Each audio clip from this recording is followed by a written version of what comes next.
I'm Gnu, everybody. Welcome back to another playthrough of Persona 4 Arena, live and exclusive here to YouTube. I am your host, Swishbone, for the remainder of the evening. For the remainder of the evening, the remester? Kind of like we're crossing rest and semester there. I don't know what the hell I'm doing. For those of you who've never been here before, this channel is all about blind live Let's Plays where we like to get all kinds of comments on games, give our live reactions, get plenty of jokes and bad commentary in the chat box that way. So if you've got any questions that you want to get over on the things, the chat box is open right now. Feel free to dump your comments in there. I'll do what I can to interact with you all as the stream goes on. For those of you who have been here before, perhaps you've been recently watching me suck really badly as Dowd in the DLC for Dishonored. You've been watching the previous parts of Persona 4 Arena. You're here for the recent completion of Horizon Forbidden West. Maybe we've got a bit more old school. You've seen all the Danganronpa, all the Persona streams in the past, even some of the more obtuse ones such as Song of Memories or Doki Doki Literature Club. You may even be one of the really old school people who were back here all the way in the days of Final Fantasy VII and also Forza 4. A huge welcome back to all of you people. Without you, well, this channel would be active, but it would not be as interactive or as reactive. So one more time, you get your comments in the chat box that way. I'll do what I can to get through them. Already Queen jumping in there saying, hi Swish, good evening to you Queen. How are you doing? Welcome back. It's the middle of the week, middle of my week off. Don't be jealous. Now, we've previously played through quite a lot of the campaigns and the stories for this, and we've now unlocked what's so far listed as the last one. Labris herself, the self-proclaimed student council president of Yasogami High, but really a Kirijo Group prototype anti-shadow robot. Ariadne is the persona she gained, apparently. There's a bit of a spoiler there, because we're not actually seeing that story, so there's a spoiler at the start of the stream for you. I wish you good luck. Let's get going, I guess.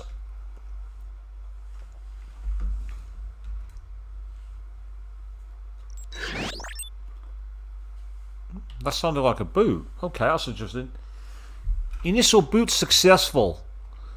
Timestamp April 20th, 1999. Oh wow, just before 1999, people. Oh, by the way, instead of coffee tonight, I've got a cold coffee. I decided to treat myself.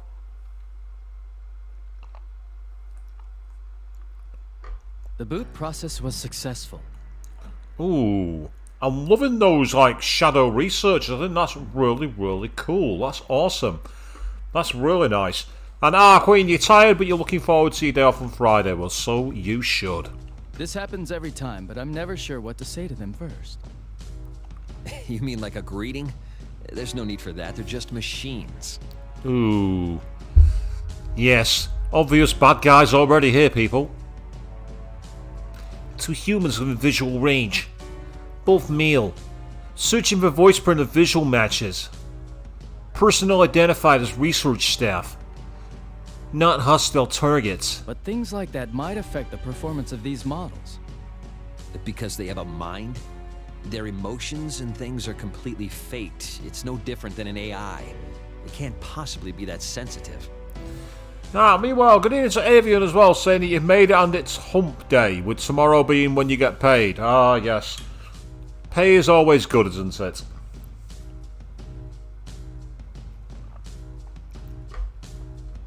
Scanning for keywords in conversation. Running logical analysis. Cross-referencing with related data. Current conversation topic is not orders. Well, until we rule it out completely, we should at least be kind to them. So you say. All right, from this moment on, you will be registered as candidate unit number 031. Please repeat your number back to me. Confirming first order. Initializing unit number. Output via voice requested. Activating voice synthesis module. Accepting input. Unit number 031. Did its pronunciation sound a little odd to you? So, of course, those of you who saw my playthrough of Persona 3 FES The Answer will recognise that chair. It's very similar to the one that Aegis has in her bedroom at the dorm. You're worrying too much. Let's hurry up and haul it out. Receiving action plan through console. Combat test against others of same unit. Test commencing immediately after entering shock-resistant chamber within the lab. Frame stored within cage transport. Beginning transport. Ah, so this is the one. I've been waiting to see it in action. Random female researcher. Don't remember that from the base game. Transport complete. Cage reopened. New human found. Searching for voice print and visual matches. Personnel also identified as research staff. Female. Cutting connection to outside data supply. Connection offline. Commencing cable disconnection. Now, try getting up. Order confirmed. Ooh. That's almost like the depths of Mementos, or even like the modules in Shin Megami Tensei 3 Nocturne. Also, I'm loving the design here without the uniform on top, where you've got the long gold stripes and all the mechanical armor exposed. That's actually a really cool costume. Get up. Initiating motion synchronization engines for motor functions. Accepting input. Safety limiters active. Balance control gyros functional. Overall movement systems functional. This model's loaded with a nearly pure form of that crystal. I can't wait to see what kind of results it gets. Unit number 031, can you hear me? Confirm your surroundings. Tell us any abnormalities you're feeling in your sensors or any other functions. Order confirmed. Beginning simple self-diagnostic. Temperature, humidity, pressure, air composition, lumens, sound all within normal levels. Visual data within expected color spectrum. All systems functional. The readouts seem fine. Monitoring system is fully operational. Okay, we're gonna test your performance inside the battle chamber now. When you hear the buzzer, consider everything that moves an enemy and eliminate them. Order confirmed. Waiting the signal to begin the test. Is this going to be my first fight?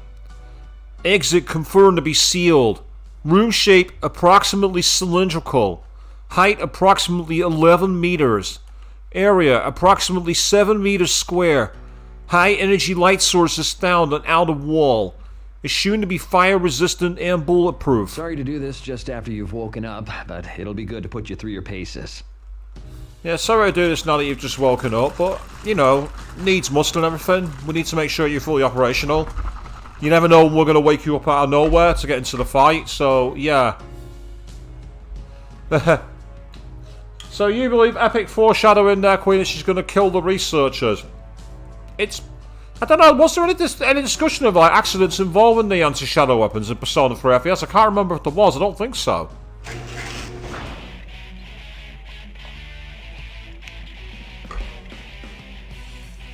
Okay, that's a really neat Easter egg. That music you're hearing at the moment is the boss battle for Femsi in Persona 3 Portable. Release of facing hatch detected. Mobile objects intruding in the chamber. 7 objects in total. Scanning for visual matches. Analysis, non-human. Confirmed as same model units of humanoid weapons. Hostile markers confirmed. Classifying as hostile units. Releasing safety limiters. Battle limit now set at 70%. Exits confirmed resealed.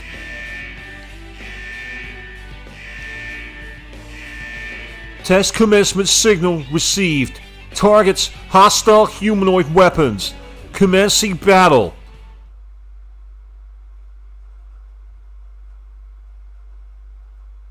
I'm actually going to get a fight. Oh, we got an anime scene, okay.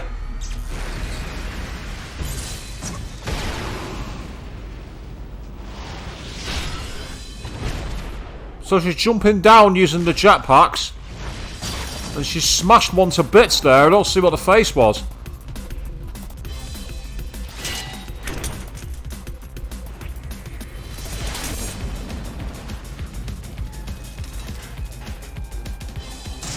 I guess.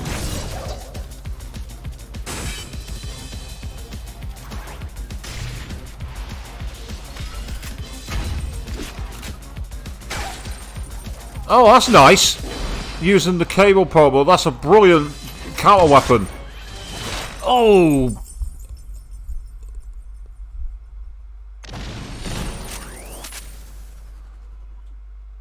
Very cool.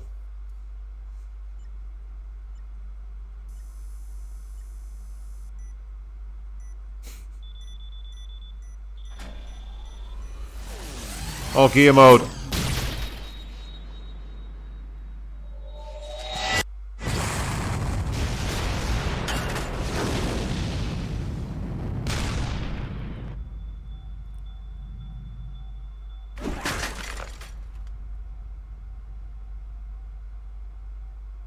Oh.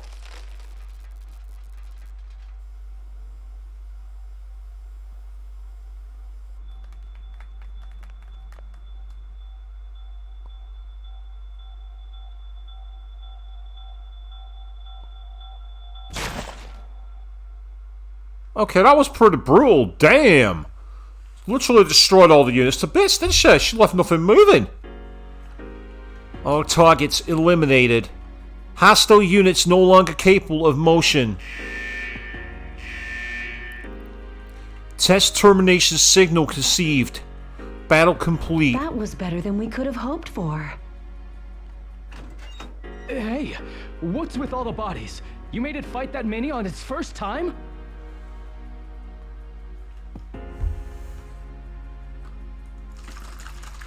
Don't worry, it did great. This is a new high score for the first battle results. Well, she's straight to the top of the charts, apparently, people. So there's small grace to take away from this. Well done, Unit Number 031. Stand by for further instruction.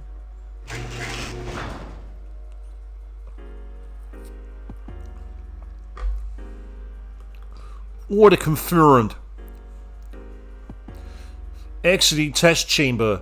Beginning transport to maintenance room. Resetting safety limiters. Taking seat in maintenance chair. We're done testing, but there's still one thing left to do today. Wow, they've gone for a real generic, stereotypical scientist look there, haven't they? And have you noticed how the glasses are frosted? So we can't see their eyes very well. That's obviously very, very deliberate.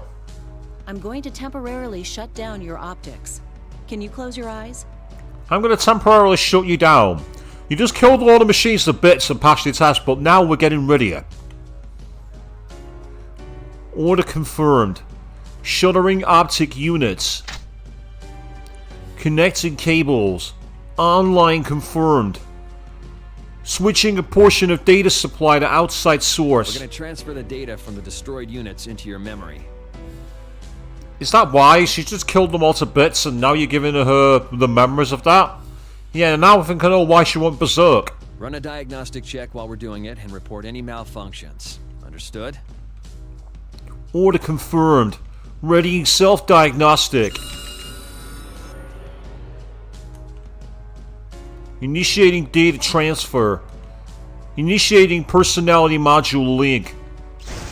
Initiating diagnostic and transfer data and sorting procedures. Sector 001. Close combat control data. Yeah, as you say, Queen, I agree with you. It does not seem like a great idea. I'm 100% behind you on this. And at least 31 units, Avium? That's the key word, at least. Was there any more? Because obviously Aegis was the next generation, wasn't she? So how many were in between 31 and Aegis? That's the big question. We'll investigate improvement of tactical patterns through synthesis and acquisition of data. Dividing into categories for sorting. Sector 002, evasive action control data. We'll investigate improvement of tactical patterns through synthesis and acquisition of data. Dividing into categories for sorting. Section 003, non-battle data. Error, excluding. Sector 004, non-battle data. Error, excluding. Sector 005, battle-related data. What could these be? Momentary disruption of data from visual information stream. A room that is not this place. Outdoor scenery for to be at night. Also scenes of multiple units the same type gathering outside of the battle chamber. Could these be memories? Visual memories? They are obviously unrelated to the mission. Why have apparently purposeless memories been preserved this long? 20 to 40% of the informational data extracted from all 7 units are confirmed to be such information. Yeah, this sounds like a really bad idea now. Incomprehensible. What is this? Anything to report? Cables disconnected. Time elapsed during data transfer approximately 5 minutes. Reopening optic inputs, calibrating servos. Alright then, unit number 031, give us a simple report of today's battle results. Why does he look like the dude? How can I help you? Well, now what do we have here? Unit 31. Struggling to contain all your information. Trying to get it all downloaded, etc., etc. Order confirmed. Delivering all reported test results. This was the first test battle against others of my model. 7 units destroyed. Below 15% damage sustained. Don't seem to be any problems. Was that... Unusual expression detected from research staff. Facial recognition library indicates surprise. Did I say something funny? Does it have an accent? Accent? Do you not understand the words coming out of my mouth? Do you not understand the words coming out of my mouth? Has that kind of... It's almost... I don't know if it's meant to be a Brooklyn or a Boston or some... It's that kind of accent, isn't it? Oh, then again, I'm English, so I probably immediately offended the northeast coast of the North Americans now. Oh, no! Anyway. No, we do, but See? I wasn't hearing things. The unit's speech really is peculiar. You don't need to yell. Is the language interface not set to default? Sheesh. If we'd known this, we would have reset it in advance. Yeah, the base's personality might be coming out. I wouldn't be surprised if some of the volunteers were from the Kansai area. But it just woke up. Would it be exhibiting such distinct mannerisms this early? It may be the effect of an enlarged plume of dusk, the basis of their mind. Perhaps it's accelerating their personality development. Well, Queen, you were ahead of the script there because the game's just confirmed your point about Kansai. And I know that to be true because if you I've actually got a copy of the anime Azumanga Daioh on DVD. And in the creator's notes for the character Asaka, who obviously is from Osaka, hence where they got the name from, when they put the dub in, they gave her a Texan accent, and they actually explained it saying it was the only real comparison they could think of with that really deep, rough sound for a North American audience. But do us all a favour, people, don't watch Azumanga Daioh in the dub. Just don't. Exchange of information is taking place on an unexplained appearance in speech pattern. Hypothesis offered that language interfaces sit and fall outside expected result. Review of recent conversation does reveal certain discrepancies. Internal monologue is within expected patterns, but oral output includes anomalies. Anomalies not affecting meaning. No impediments to communication predicted. But I don't want to waste this feedback data. Those are the best results we've ever seen. Yep, Avian, you're in the same wavelength as I am. Speeding up the development of a personality is a problem. Leave it. It'll be fine. It can understand us anyway. This is just one of those things that makes science interesting. Spoken like a true mad scientist. There you go again. This unit is going to be communicating with the others. What if this effect spreads? And also, is that a very, very young Dr. Maraki? I know it's not, but it looks exactly like that. Not only that, but because this is an anomaly, it doesn't seem to have a 100% accurate accent either. But if it has a personality, that might speed up the development of its mind. Yeah, she's right. The 3 researchers are standing around the maintenance chair. Each holds a tablet and examines the display on the chair.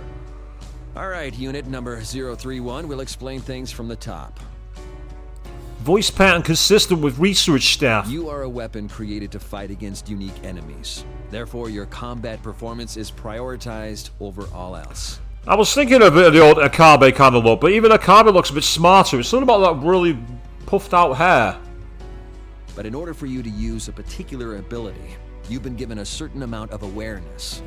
And that makes your performance difficult to quantify, so we've been pitting test units against each other as a selective growth process. It's all in the service of achieving higher performance, and we don't want to waste any plumes of dusk. And again, people, if you're playing Persona 3 FES on easy mode, you don't want to waste Plume of Dusk either. I played it on normal, so they weren't available. The Plume of Dusk, by the way, ability to continue the game 10 times in battle. How much I'd have liked that when Mitsuru cast Marin fucking Karin instead of healing the party. Access in archives. Search term Plume of Dusk. One match found. A crystalline substance at the core of personality modules. Its name derives from its thin, plate-like shape resembling a shed bird's feather. In addition to its circuit-like structure, it has an unnatural vital reaction in response to external stimulus. No, Avian, I don't mean that. I am retiring that voice. For now. There is one other Steins Gate game I may play at some point for a laugh.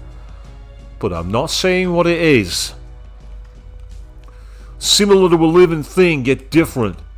It is for to exist in a state between mind and matter, mass and information. The details are unknown.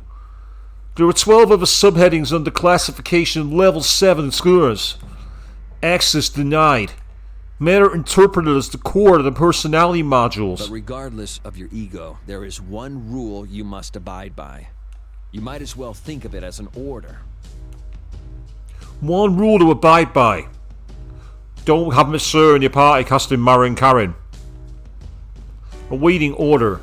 The only order is to destroy everything we identify as enemies and to emerge victorious. I'm getting shades of RoboCop here, with the order for OCP. Though your ego will give you some flexibility when planning tactics, there's no need to think about extraneous side issues. Use everything you have to win a fight. That's all you need to concentrate on. Order confirmed. Understood. Destroy identified enemies and emerge victorious. A clear order. It is consistent with the role of a weapon. No abnormalities. Everything is clear.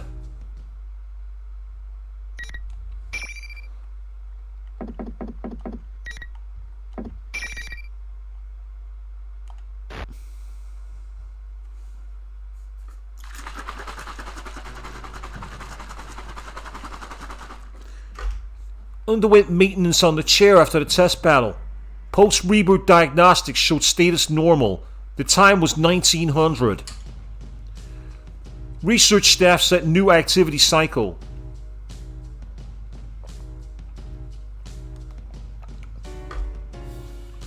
All units return to standby condition at 0900. Units will remain on standby at regular intervals between tests until 1700. Maintenance setup will take place until 1900. Afterwards, time is allowed to be spent in the outdoor area at the grounds. On returning, enter standby mode within the cage. Instructions are to repeat these actions until unable to continue. The next item on the new schedule is to spend time in the outdoor area. Parameters of spending time unknown. Hypothesize that the meaning is to remain on standby and wait for time to pass. Hypothesis unnecessary. The schedule must be followed. Exiting building.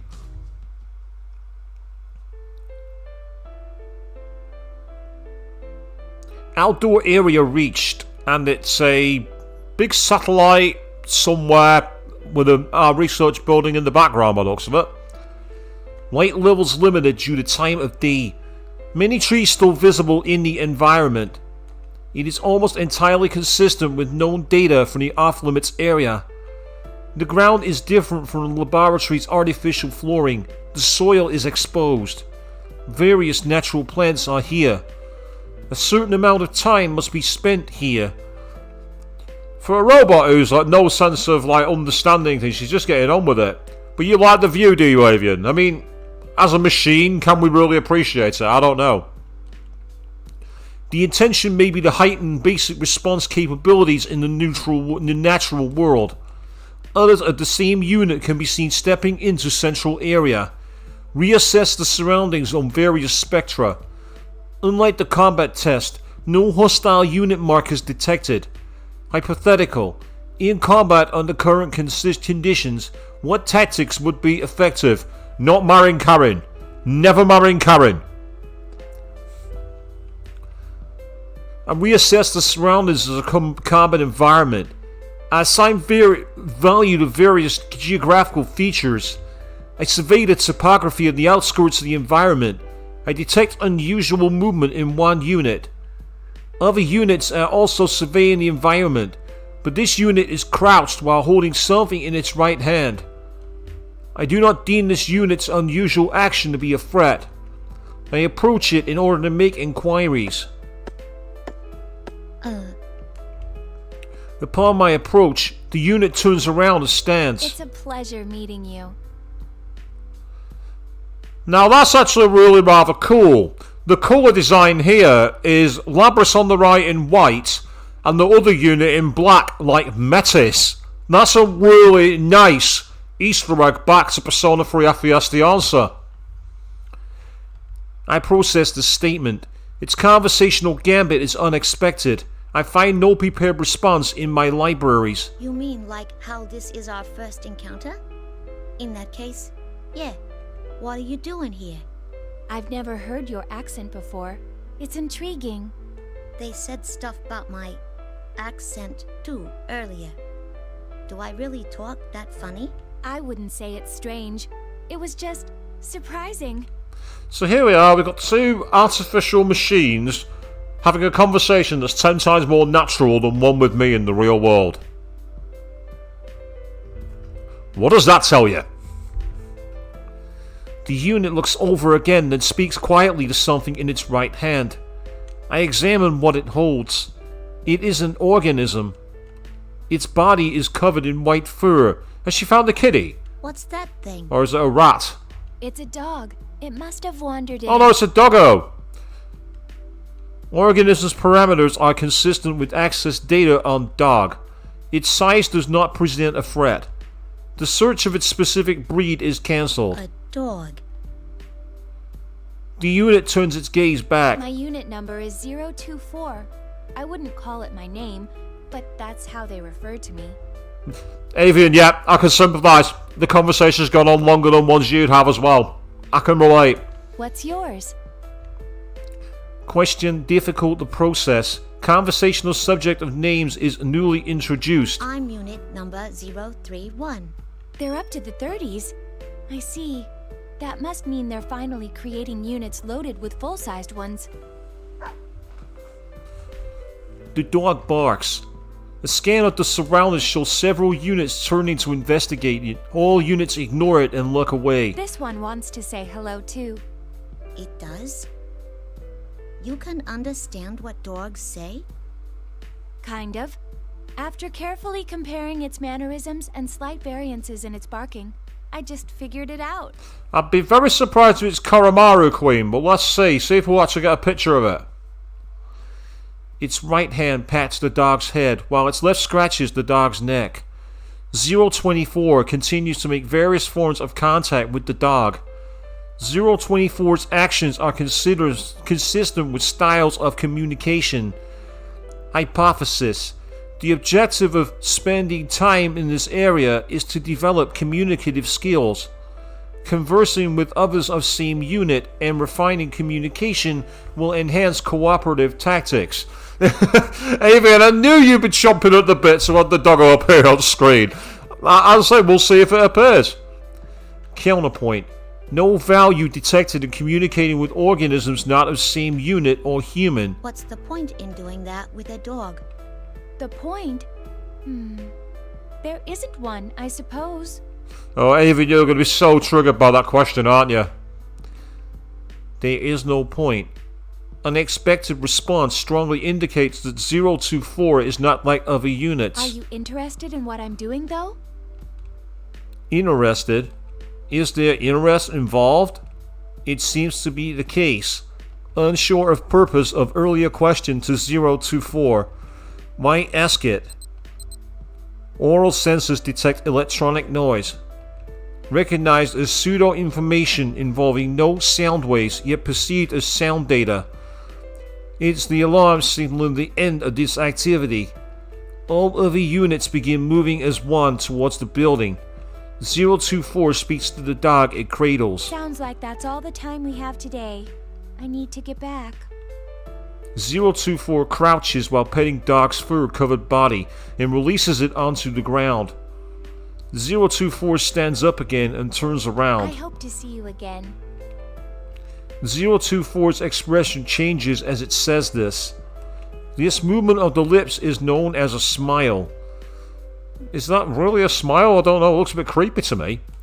It is shown when humans experience happiness. Contradiction. 024 is a weapon, yet it makes that expression. No hypothesis found. Or is there no point to it as well? Spare cognitive processes rerouted to analysis. Still, I cannot understand it.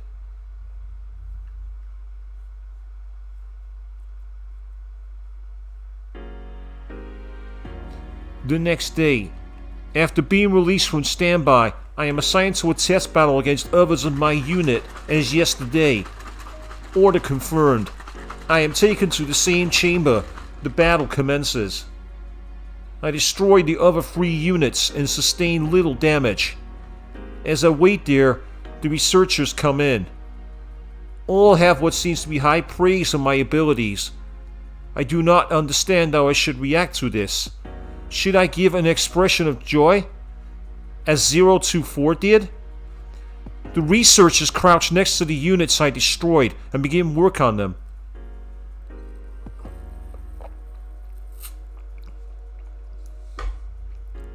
I think back and recall that they underwent this process yesterday as well.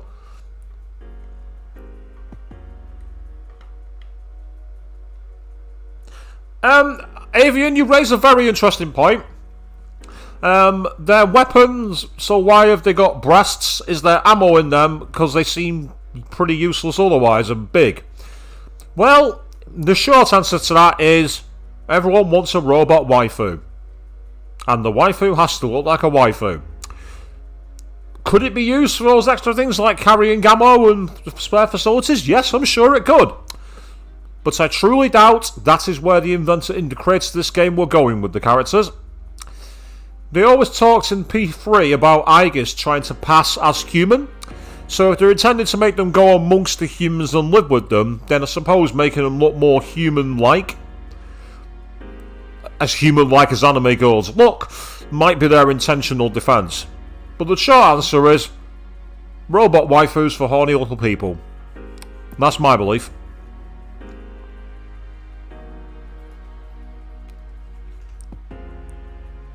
Now, before I carry on, another thing that's been talked about here, she's been taking out these robots. Do you all remember in the scenes where we've been in the announcement room, when I played through as Narukami, when I played through as Chie, when I played through as Yukiko, for example, she was talking about being forced to kill them. So this is the big trigger for her shadow form. That's what I reckon.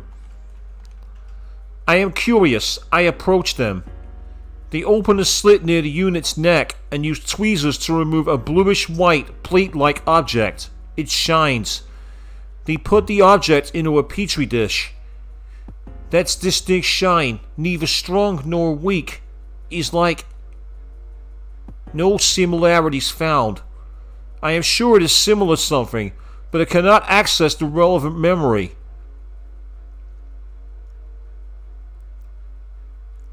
No worries, Queen. Say if you gotta get yourself going, you go back to work and you got prior engagements, that's absolutely fine. Say the archive's gonna be here anytime. You enjoy the rest of your evening. Have a good night.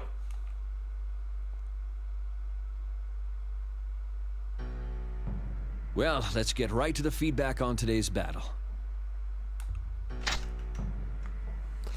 As I sit in the maintenance chair, they connect a cable to me. The cable terminates in the midsection of a large device where petri dishes from earlier are placed. There are a total of 3. Each contains a bluish-white plate-like object. What's that? Yeah, exactly, Avian. That's what it's suggesting, isn't it? That it's the fall of 024, which is where it begins. The researcher's expression suddenly changes. She is surprised. It only lasts for a moment before it fades. This is a plume of dusk. Each of the units you destroyed had one inside them. These are much smaller than the one installed in you, though.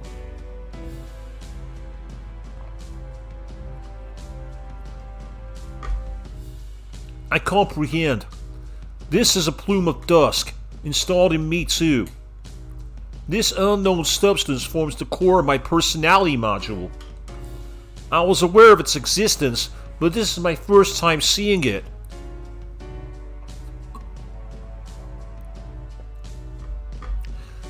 These are the 3 personality cores of the units I destroyed.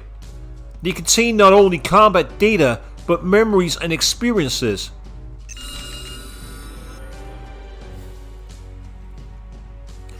It is not long before the extracted data download begins. I sort for the relevant data relevant to enhancing battle performance and incorporate it into my own. The process takes much less time than the initial transfer from yesterday. During that time, I recall what took place last night. There were cases where non-combat data is being preserved. Such memories are included in this download as well. Visual memories at the doors at night. Memories very similar to that were in yesterday's download too. Probably from time spent in the outdoors area. The units I destroyed seem to have assigned these memories the same priority as combat data. Why, though? It is effective in learning communicative skills, but that is lower priority than combat. The visual element preserved here is irrelevant. Wait. Hypothesis.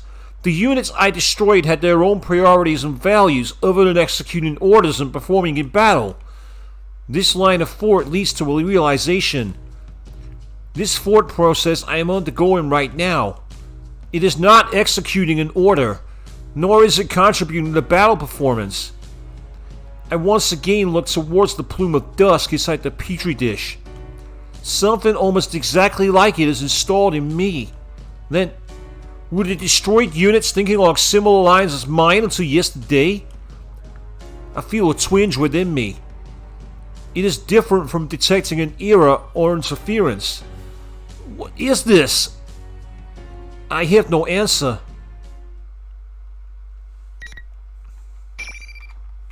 So obviously Labras now is hearing about the basically the thoughts of her sisters that she has to take out essentially.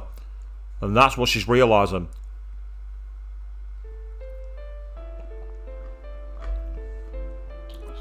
My second night of spending time in the outdoor area came. It started approximately 30 minutes later than yesterday, but there was very little variance in weather and temperature. The difference is trivial. The night sky has the same soft brightness. The wind and the trees are no different. Without understanding why, I initiate a data search regarding the tree that catches my eye.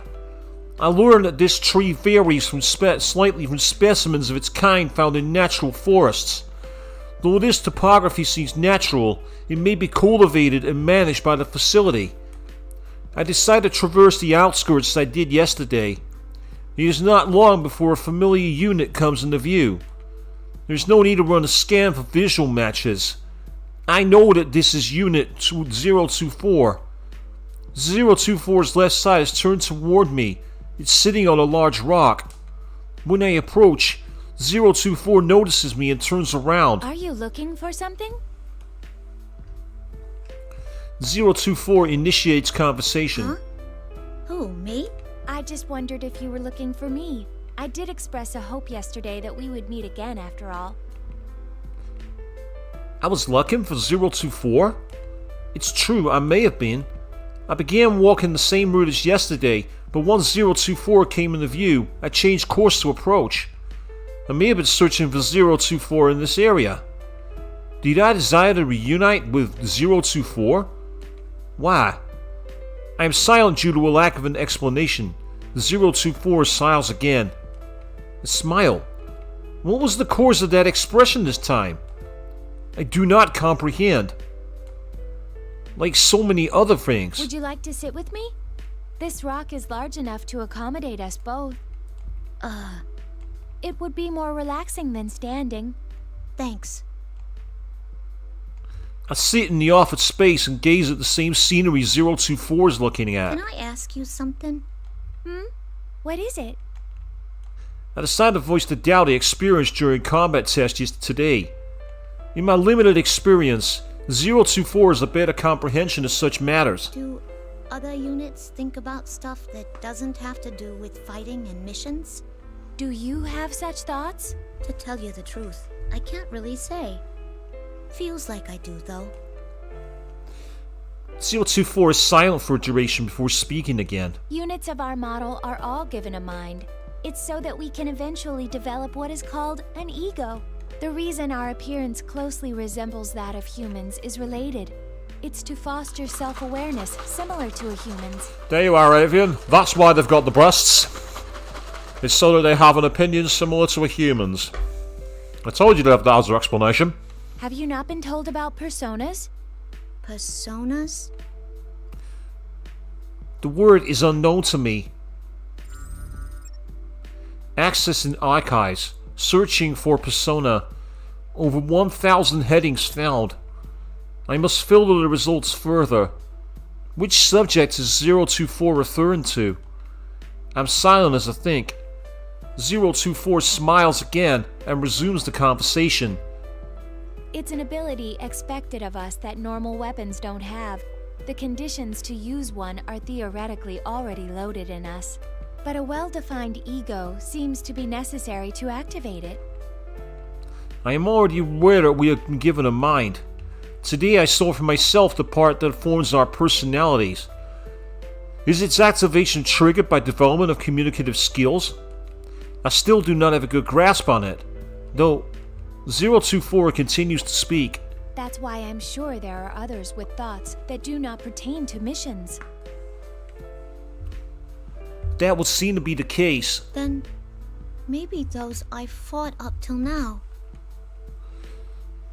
024 trains its gaze on me. And how does that make you feel? The opponents you destroyed may have thought similar things to what you just did. Do I feel things? I cannot say for sure. I'm unable to respond to the question. 024's expression changes again. The expression could be classified as a smile, but it's subtly different from the ones I've cataloged as experiencing before. Mixed with the joy and gladness of previous smiles, this one contains a hint of sorrow? It's okay. You don't need to come up with an answer right now. It actually may be better to forget it. After all, tomorrow we may find ourselves ordered to destroy each other. Foreshadowing, people. Foreshadowing. Once again, I detect a twinge inside from hearing 024's statement.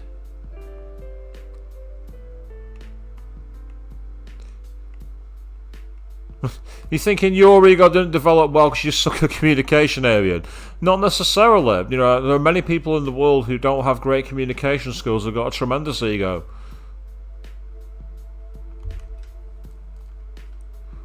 What is it that wavers inside me? I am about to be lost in thought again. But as if to prevent that from happening, the signal for a scheduled shift echoes in each of our ears. It's time. I hope we meet again. As 024 quietly stands up, I detect an expression I've come to know. Another smile. It appears as if 024 is adopting these smooth changes in expression naturally and not deliberately. I wonder if I'll be able to eventually do the same. Yep, I agree with you, Avian. That is definitely the trigger. We just gotta get to it. Here's the FemC music again. Another night passes. Another combat test takes place the next day. Just as scheduled, I face units flagged as enemies within the test chamber. I'm overwhelmed with a strange sensation. The way that my opponents are expressionless now seems strange to me. There is no intent or cognition evident in their eyes. They wear no expressions. They are blank. There is nothing wrong with them. That will be my normal assessment, but I recall 024's image. The blankness of these faces and 024's face when it had no expression are different somehow. Even when 024 had no particular expression, it was not this blank. Not every portion of that face was neutral. Slightly up with all this music, I can actually imagine a crowd over the top of it going, whoa! It's got that kind of theme to it. Reminds me of like, that kind of stadium rock feel. Further analysis shows that the same is true for humans. The researchers are never completely mechanical and expressionless. I look at the hostile flag units again. They are the same unit type as me. They were given a mind and may potentially develop an ego later. I recall 024's statement again. Do you feel something when you destroy an opponent that may be thinking the same as you? I'm on the verge of entering a long train of thought when the enemy moves. I shake off my doubts to focus on the battle. I study the opponent's movements. I formulate the most efficient method of damaging it. I execute the method, over and over. The array of actions I have to select from, my flexibility in linking them will decide the outcome. Having already received 10 units worth of downloaded data, I'm likely second to none regarding the scope of possibilities in this respect. And as you say, Evan, I agree, some are developed, others not. And at the moment, Labris is beating the snot out of all of them. At times, I can even anticipate their next action. Since my opponents are the same unit type as me, their tactics are determined using the same thought process as mine. That's right. They think the same things as me. Eventually, after approximately 4 minutes pass, all opponents are silenced.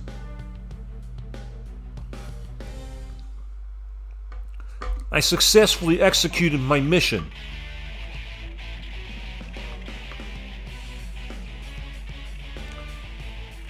The day after that, I achieved victory in the combat test with the same efficiency. It is easy to eliminate them. I first begin targeting my weapons. It is not always necessary to destroy the main body. If they are incapable of resisting further, the battle is over. It's the most effective way. I win the next day, and the day after that. So here we are, now we're getting close to the point where she balls over. Units geared for close combat with no external weapons give me no choice but to damage the chassis. But even then, there's an order to things. If I destroy parts that present a threat, such as motor functions or their limbs, the match should be considered as won. Alarm? Soon afterwards, the buzzer signal in the end of the test echoes, just as I expect. I catch myself running over to the unit collapsed on the ground. I've only destroyed the unit's legs and arms. It's still conscious. But I realize I do not know its number. I'm at a loss as how to address the unit. The opponent asked me a question I did not expect. You seemed to deliberately avoid attacking the face or the neck in that battle. Why? Huh? I am momentarily at a loss for words. What the unit says is true. There's no damage to its face. I review my actions during the battle and find that at no point did I attack its neck either. The cranial region is where the plume of dusk is housed. If it is destroyed in any type of unit, that unit will fall. Aiming to disarm an opponent is effective, but would targeting this obvious weakness be a more efficient tactic? I avoided doing so. I don't know.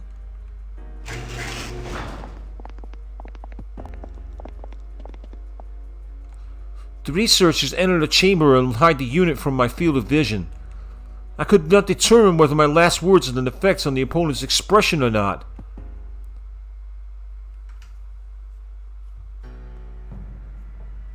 These past 3 days, it hasn't been destroying the other units beyond repair, like it did in the first battle. It must be learning to finesse its attacks rather than just using brute force. The result? Swift, overwhelming victories. Its evasive skills are improving as well. That level of flexibility and evasive action could never be replicated by chaining predefined maneuvers. This unit's collected a good amount of feedback data too. It's growing steadily, feeding on the bones of its kills. Feeding on the bones of its kills. How nice and sinister is that, people? You don't have to say it like that. And he agrees with me. The researchers are preparing for the download. Growing. Destroying them and absorbing the data. That's what growing is? Since I thoroughly destroyed a few of my opponents these last few days, some of their bodies were salvaged. When I downloaded their data, I always kept their skilled bodies within view.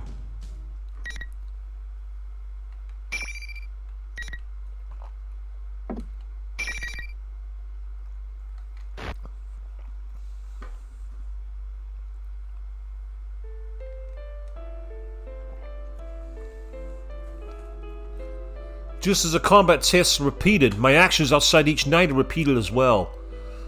I become aware that I'm seeking up 024 of my own will lately. When I attempt to communicate with other units, most often they cannot understand the meaning of my questions. This prevents us from conversing. But that may not be the only reason. I want to converse with 024. I have begun to desire it. When I go to see 024, the white dog I first saw on the first day we met appears from somewhere. This one seems to have been raised as a pet somewhere far away from here. But one day, it was brought to the forest near here, and its owner suddenly disappeared. Well, it's not Karamaru then, because Karamaru stayed with his owner. It seems unlikely that 024 has seen such a detailed history of a stray animal from the research staff. Was all this information obtained by communicating directly with the animal? From a dog that does not speak human language? Its name is apparently Snowy. At least, that's the name it responds to the most. No, that's the name that I tried to give Sophia, and it got rejected. I thought it was a dog. Oh, well, the name of this animal is a dog. But how do I put this? Snowy is what this specific dog is called. Snowy. Snowy barks once as if comprehending its name. It's white, like snow. Easy to remember. When I reach out my hand, Snowy rubs its nose against it without being frightened. The way it presses on my fingers feels as if it's showing pride in its name. I do not know the tactical advantage of communicating with animals offers to a weapon. Anyone who's seen field service dogs knows exactly the advantage of being able to communicate with dogs. Service dogs are some of the most loyal creatures in the world. But I feel that there is value spending time with it. I decided to spend my outdoor activity time that day following Snowy around with 024.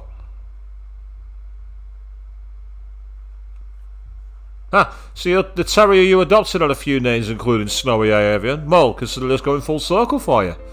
It is outdoor activity time on the next night.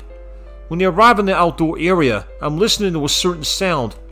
I hear this sound intermittently every 4 to 7 seconds. I'd wondered what the unknown ambient sound since the first day, but I determined that it wasn't a threat and focused my consciousness on other things. Tonight, I increased my microphone sensitivity to maximum and concentrate on that sound. It is similar to something familiar.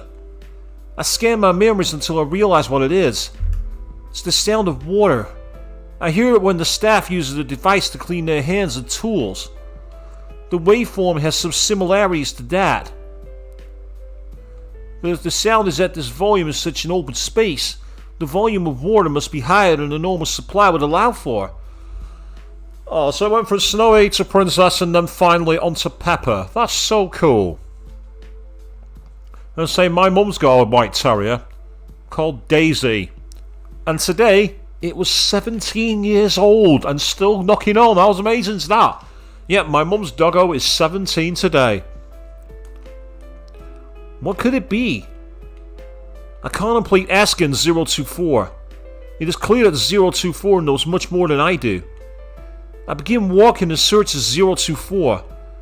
Where could 024 be? I go to where we spoke a number of times previously, but 024 is not there. 024 is also not at the rock where we sat together. Is 024 not here? I quickly discard the possibility. We are not ordered what to do while we are here, but coming to this outdoor area is an order. If post-tested diagnostics show no abnormalities, we are all to report directly here.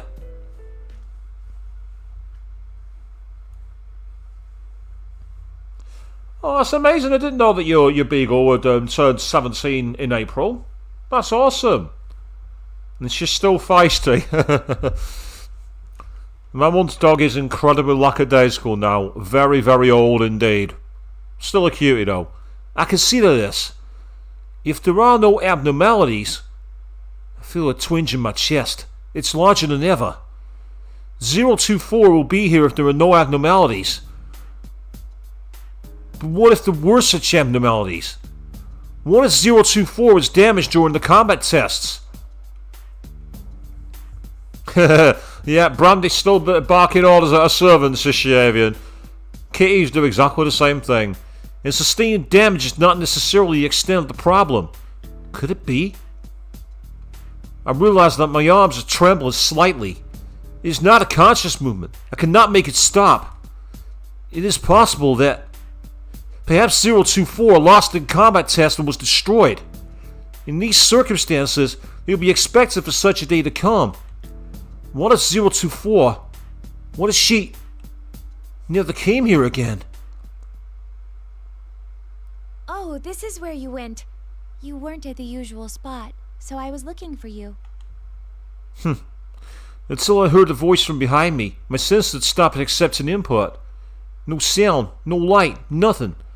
All of them came back online with her voice. I turn around. 024 furrows a brow and looks into my face. What's wrong? The look on your face seemed as if you saw something frightening. My face? My expression? Frightening? Am I scared? I do not comprehend. I cannot make that judgment. Are you perhaps scared of fighting? Nah, I don't think that's it. What is this? I can't tell. Am I scared? Scared of what? That she'll disappear? During an operation, it's possible that I might assign greater priority to other units' safety than my own. But we are not on an operation now. And this emotion is not the same anyway. It's a different emotion. An emotion? I have emotions? I let 024's face pleadingly, but I cannot put my question into words.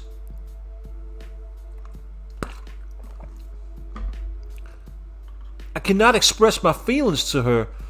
And I know, where'd you go get yourself back to work, Avian? That's fine. As I say, my week off so far is going very, very nice. I've done 2 days of training, and I'm going to train again tomorrow.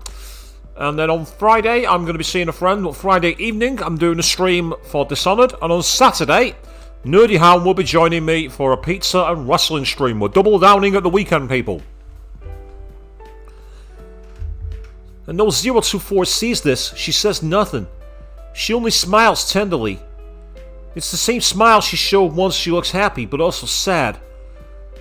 During that night's outdoor activity time, neither 024 nor I speak much. We just walk together side by side, without many words. I do not take the opportunity to ask her about the intermittent sound of water.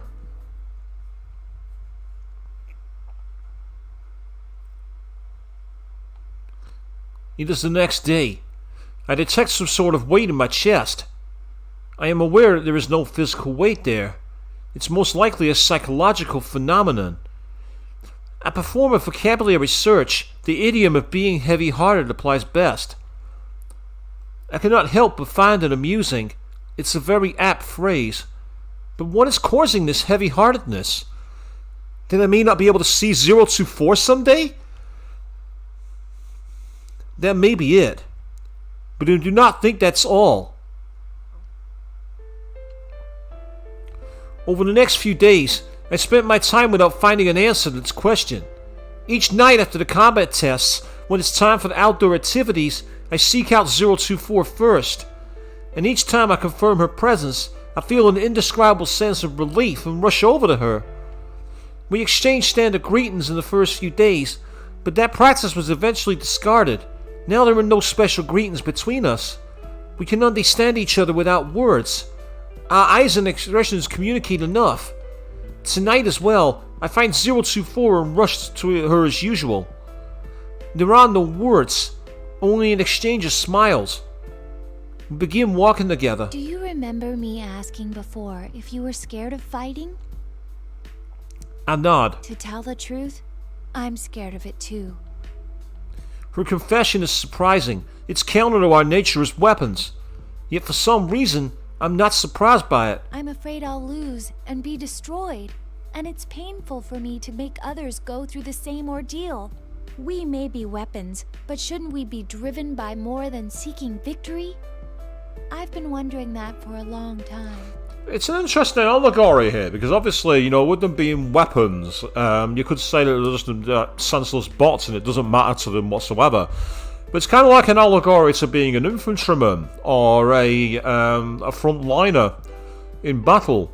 As far as the overall history of what's going on is concerned, you're nothing but a footnote. You're a faceless bot on the battlefield.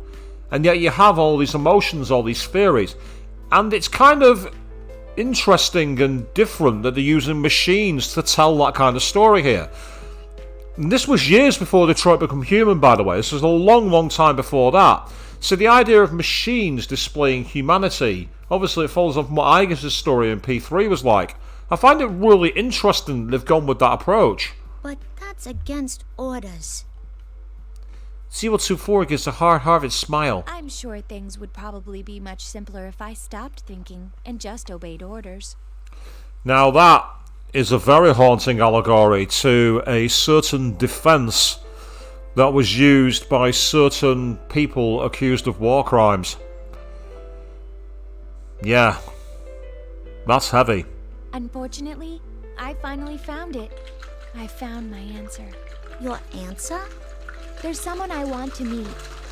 I feel like meeting this person is my own objective and not an order given to me. Since we've never left this facility, we have absolutely no acquaintances with outside people. There should be no relationship with such people. But I immediately understand. This person she wants to meet is someone on the outside. Even I don't know why I thought so.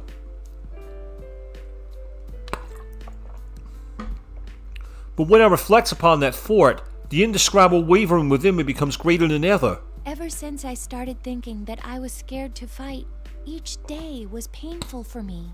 If I'm going to feel this way until the day I lose, I even thought it would be better if I lost on purpose.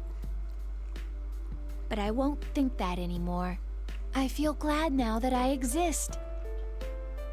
I mean, we're loved after all. Loved? That's right. I repeat that to myself. The word loved. I do not comprehend. But when I look at her gaze, her clear eyes seem to see beyond the sky. Her statement feels correct. I feel that this must be something vital. As I watch her try to express something without words, it is hard to believe she is the same unit type as me. It seems more that she is human. Why are you telling me this?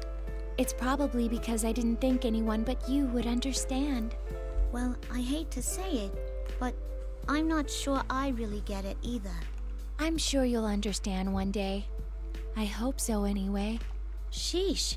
Why you gotta be so cryptic?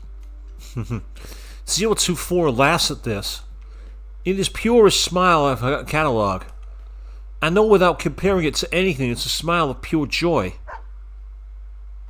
I detect Snowy playing at my feet. After playing at 024's feet too, Snowy runs off ahead about 3 meters and turns around. Its tail moves vigorously back and forth. Soon afterwards, Snowy sits on the ground and looks up at 024. I watch 024 crouch and pet its head. I'm thinking back about other things. Things besides fighting and defeating the nearest enemy. My own objective. Someone to meet. I still do not fully comprehend. But the way she's playing with Snowy tonight looks more fun than ever. Her smile seems very natural. If the answer she discovered is the origin of that smile, I would like to understand that someday too. I can feel that desire building inside me.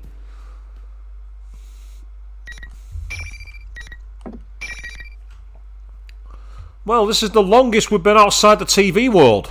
This is a very long time.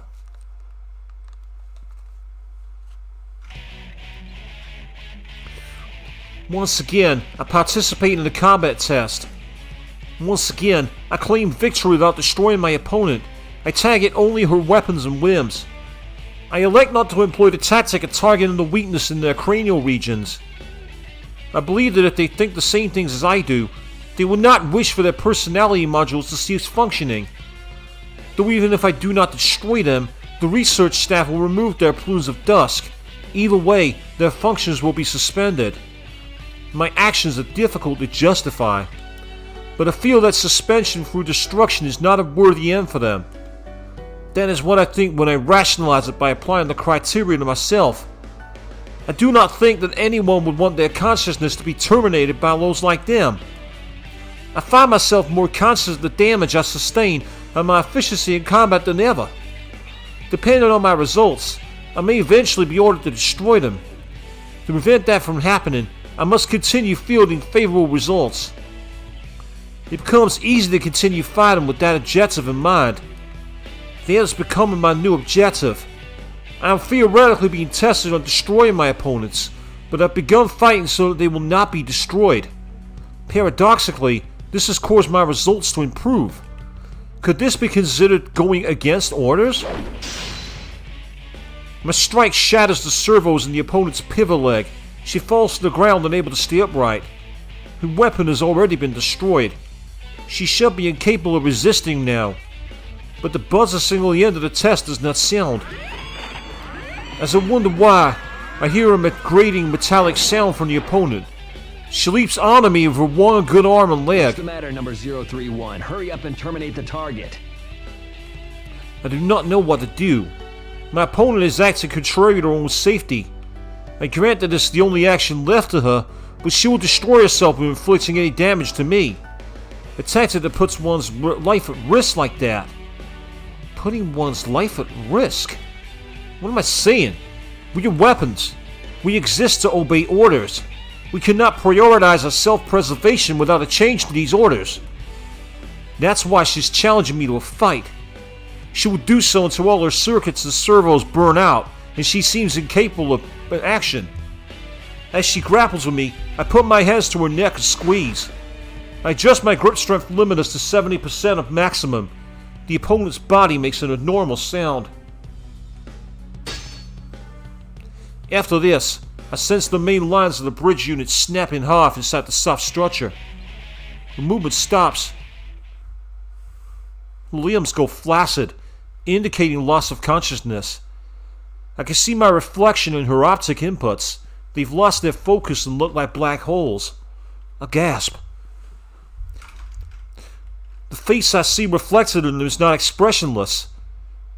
How should this expression be classified? I've seen it sometimes when 024 smiles. This face indicates sadness. A buzzer signal in the test end finally rings.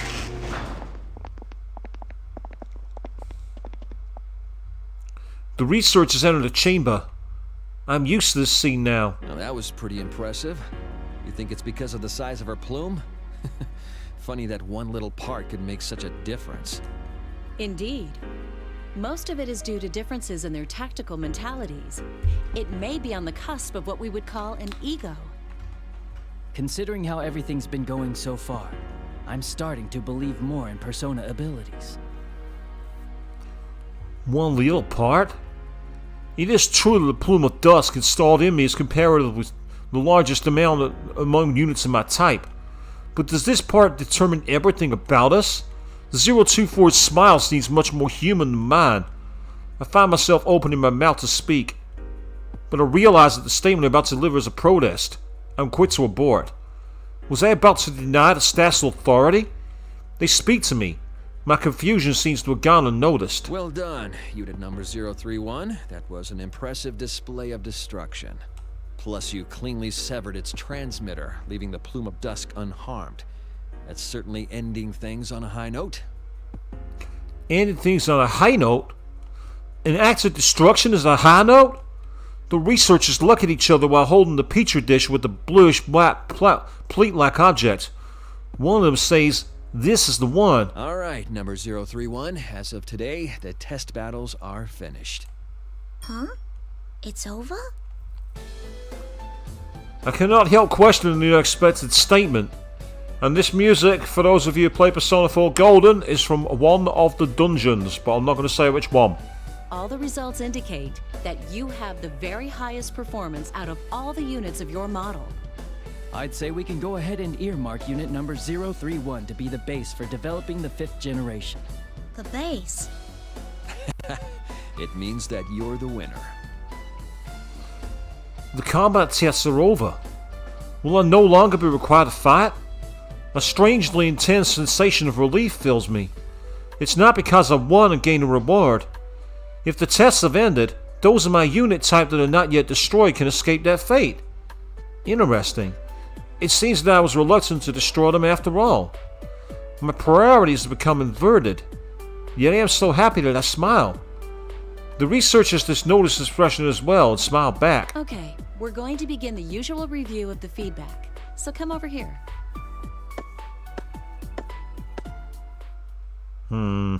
Something's gonna go wrong here.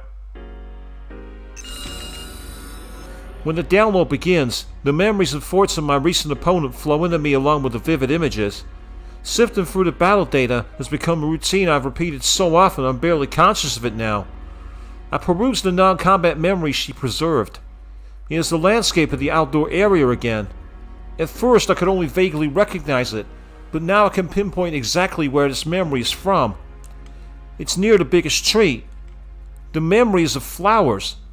There are images of a small shoot, a budding plant, and a blossoming flower. She must have had an interest in the concept of growth. For we machines, the growth of an individual is an unknown concept. But one of us took an interest where I had only seen it as part of the landscape. It seems that she, too, had her own thoughts unrelated to our orders and battle performance. She simply did not show it. I recall what 024 said. My own objective and not an order given to me. The twinge in my chest returns. I'll make sure to hold tight to your memories. This was the thought that formed in my mind.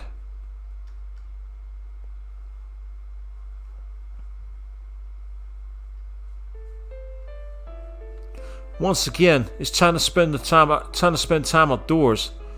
I quickly meet up with 024. It seems she was looking for me as well. Hey, can I talk to you for a while? The lab boys told me today that they were putting the kibosh on the test battles. I see. It's over then. Look, I've been thinking. If they end up tossing us out soon because of that, I want to go with you to go see that person you were talking about. The one you wanted to meet. I might even put in a formal request about it to the lab boys. 024 takes my right hand. Before I can determine her intent, she pulls a cable from her wrist and connects it to a port in my own. She looks at my face in silence.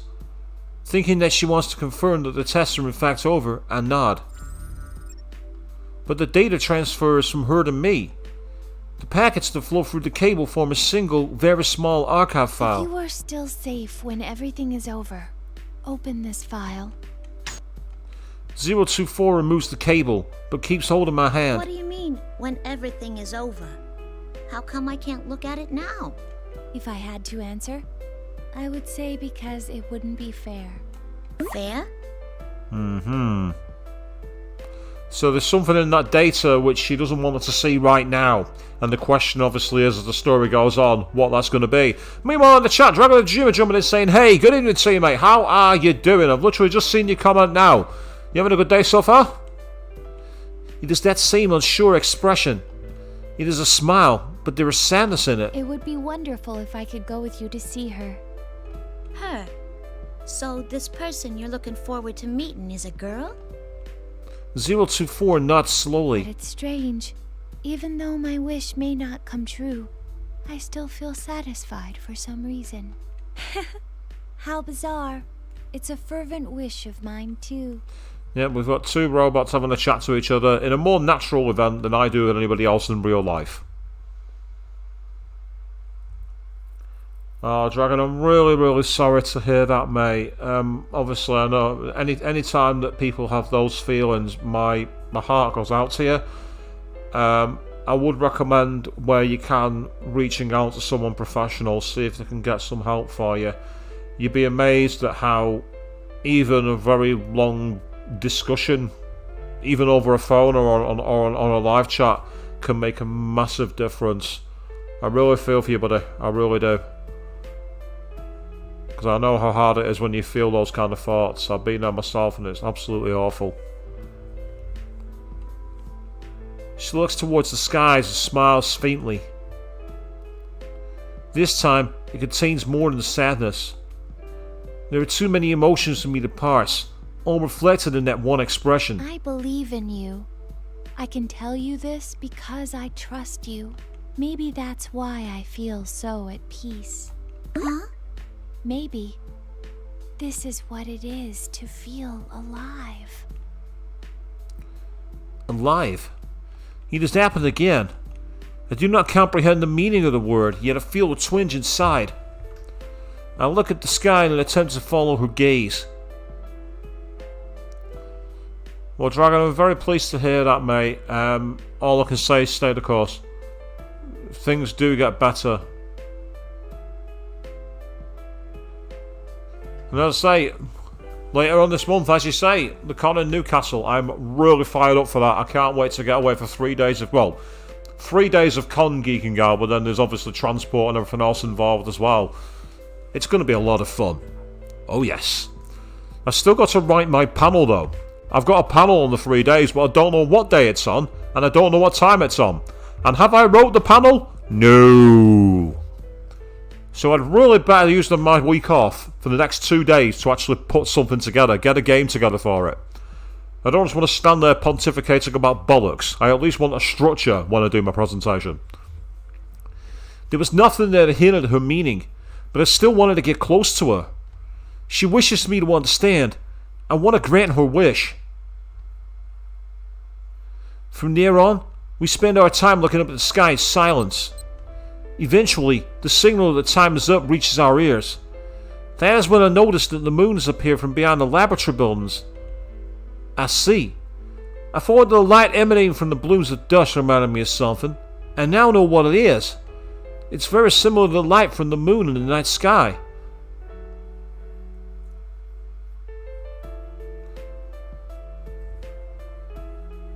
Alistair, good evening to you, mate. What's been going on? Well, I've been enjoying my week off, and obviously we've been doing the first hour and a quarter or so of Labyrinth in a very past-orientated, rather dark kind of beginning.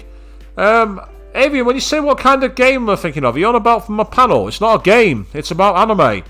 It's a panel about how being an anime fan in the modern era is a lot easier than being an anime fan in the 1990s. I get to talk about how we used to access anime back in the day. I even have a VHS cassette that I'm going to show off. Oh yeah! I'm going to bring it all back.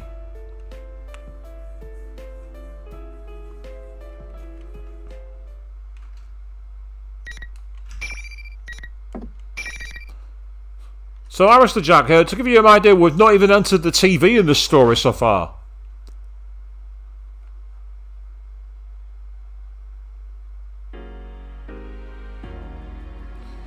The sun rises and the next day arrives. After coming out of standby, I'm ordered to enter the shock-resistant chamber once again. From what I'm told, it's for a different purpose than the combat tests.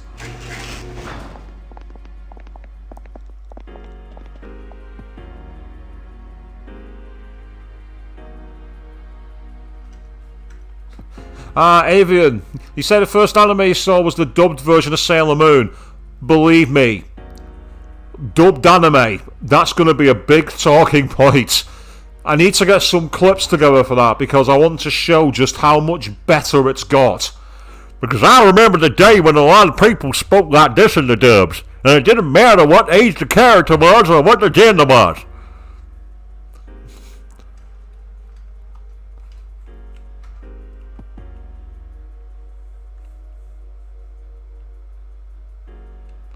Oh no, Sailor Moon advice.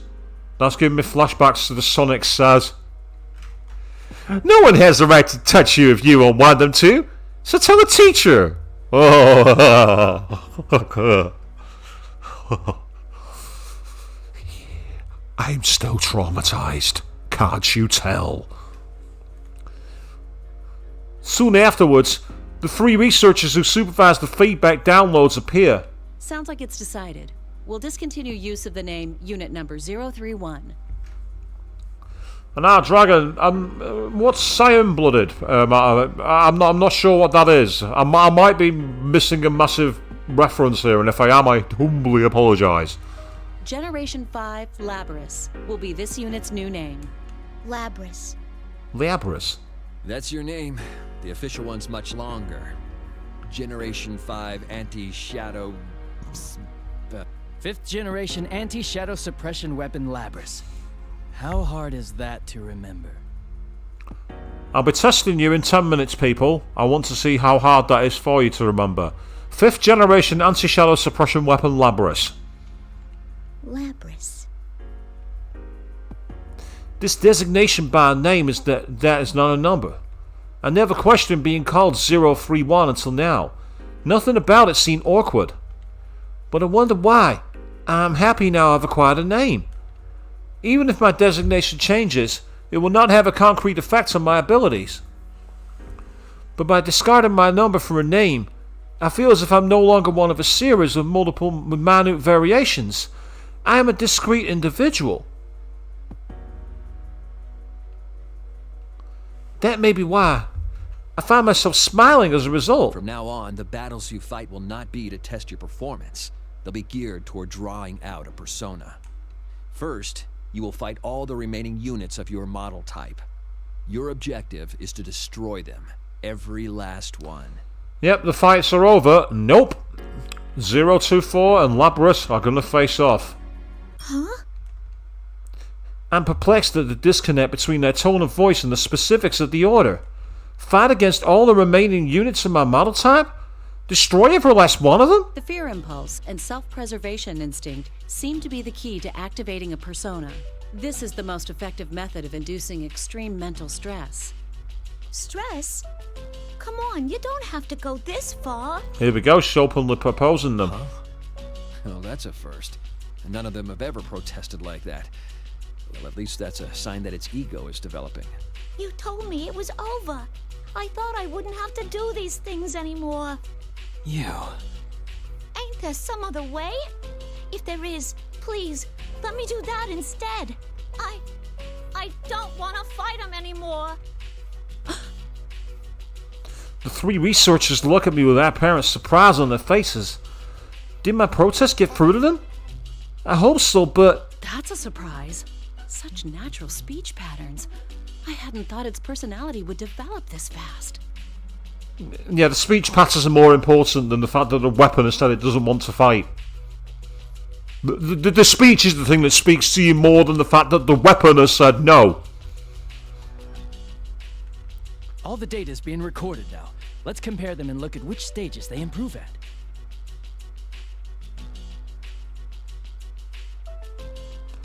Oh god, the 90s Sailor Moon theme. Jeez. A crowd singing that could be quite funny, actually, Avian. No, that's not happening at my panel. Don't you dare, Dragon. They smile while muttering to themselves. I'm at a complete loss for words. They're not machines, but humans. And on top of that, they're creators. It's not possible that they do not understand me. Yet their current expression, until now, I thought they were understanding people who treated us close to human. I was wrong. I'm only an object to them. No matter what I say, they will see it only as a response to stimulus. Behind their general attitudes, we are nothing more than test subjects that hold no emotional attachment to. They do not focus on what I'm saying. I'm just saying, don't encourage a sing-along of the Sailor Moon theme at my panel, Dragon. That's what I'm saying. Don't do it. I might be an old school otaku, but I do not want that happening. Because it will be a million times more entertaining than my panel. And will overshadow me a lot.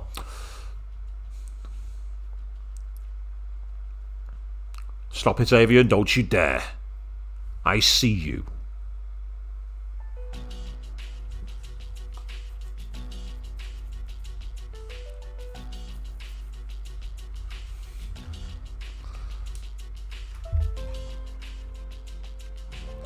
They are only interested in his reaction.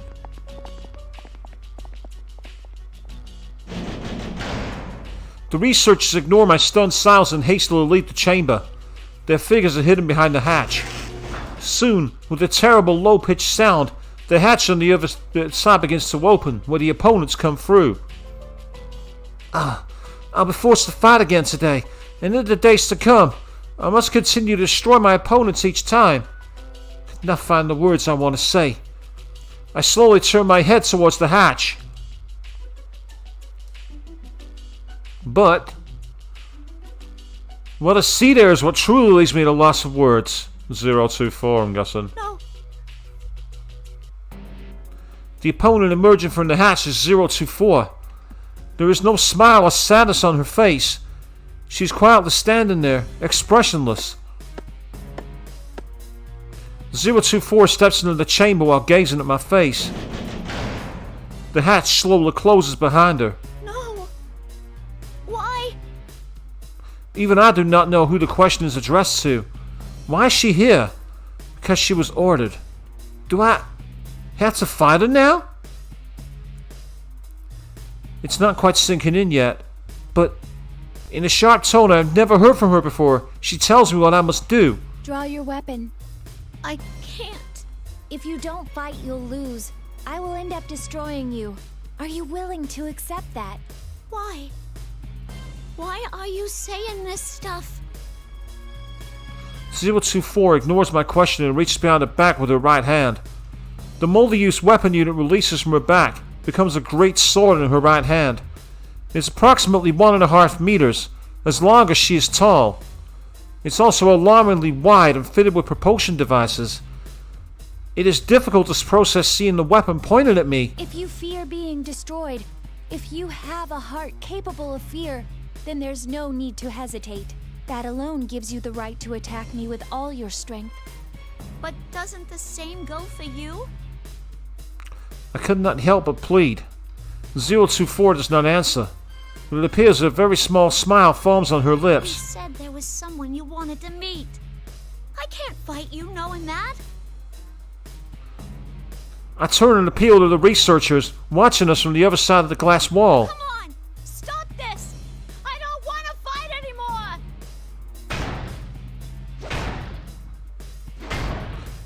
I press against the transparent wall and continuously strike it with my fist. Though my safety limiters are disabled, it must be coated with something. I cannot even scratch it. The researchers standing on the other side are completely expressionless. It's as if they are machines themselves. I beg and plead, but they do not respond. If only there wasn't this clear glass wall between us. I'm so frustrated. Why? I then hear 024 speak up weakly behind me. Only one of us can exit this chamber. Huh? They never told you, since you were strong enough, that battles never lasted very long. But that's the rule of this place. The only time the door leading beyond that transparent wall opens is when one of us is considered unable to fight. From the start, this whole setup never took our feelings into account. I could say nothing.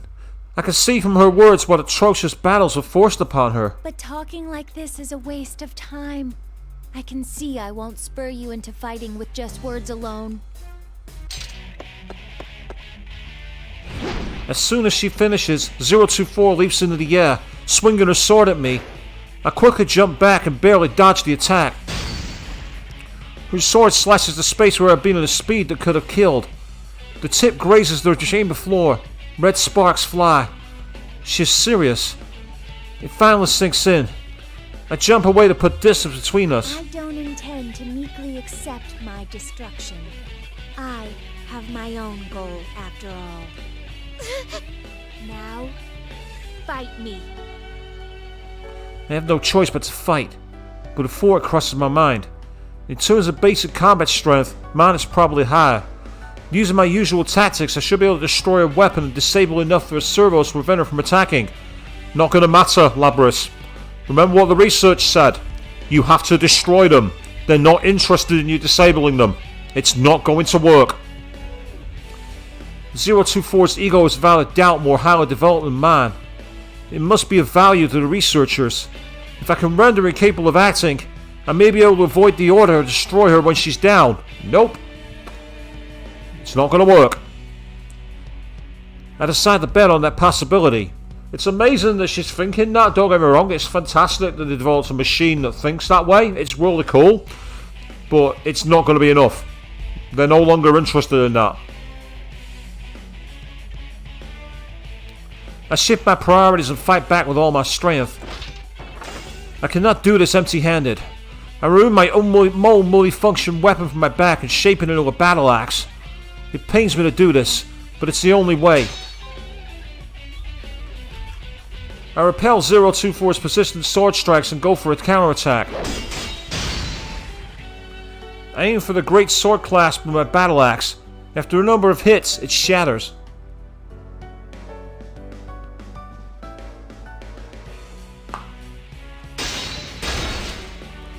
In terms of output and movement itself, I detect various differences between us. Amongst those in my unit type, I awaken latest. Compared to 024, not only my personality module, but my limbs as well, have been upgraded to the latest versions. It is only a matter of time. 024 loses virtually all offensive capabilities and falls to the floor.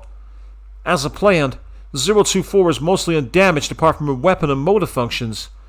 I immediately turn towards the researchers behind their invisible wall and raise my voice. Isn't this enough? She had that ego thing way before me. Destroying her won't do anyone any good. Come on. Have a heart. But hearing this, the researchers only laugh. Their faces are as joyous as when they see the results that surpass their expectations. Why? What in this situation could cause such joy? 024's body, collapsed on the floor, suddenly begins to convulse. Is it changing? It goes still for a few seconds, then although it should not be able to move, it drags itself up. Huh? What the? And now she's got black eyes, have you noticed? 024's eyes are completely black instead of red. Unpleasant metallic sounds are coming from all over her body. It indicates that she's undergoing unreasonable stress. Still, no expression appears on 024's face. It's this cold, dull-like void. It's similar in appearance to a newly activated unit. I know as soon as I look at her, she would never make a face like this on her own. What did you do to her? It'll be coming at you with everything it has now. You better not hold back either. Number 024 had an excellent record against others of its model. Even you might have a hard time beating this one, Labrys. I unconsciously find myself biting my lip. We have weapons. In other words, we have tools. Of course there would be a means to issue orders remotely. I recall what the one researcher said. This is the most effective method of inducing extreme mental stress. In other words, the more strongly I desire 024's survival, the stronger my reaction will be when forced to destroy her. That is why they laughed. I can sense the strength draining from my shoulders. There's nothing more I can attempt. All I can do is end her.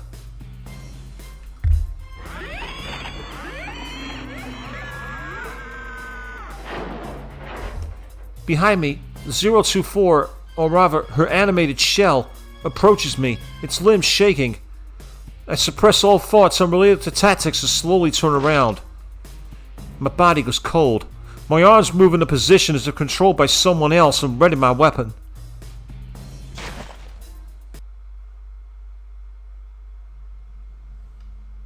Tis.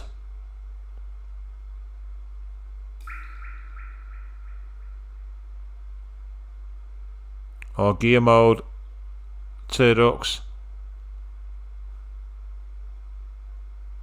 It was not a close fight. Once I decided to finish this, once I was resolved to stop her, 024 as she is now, stood no chance against me.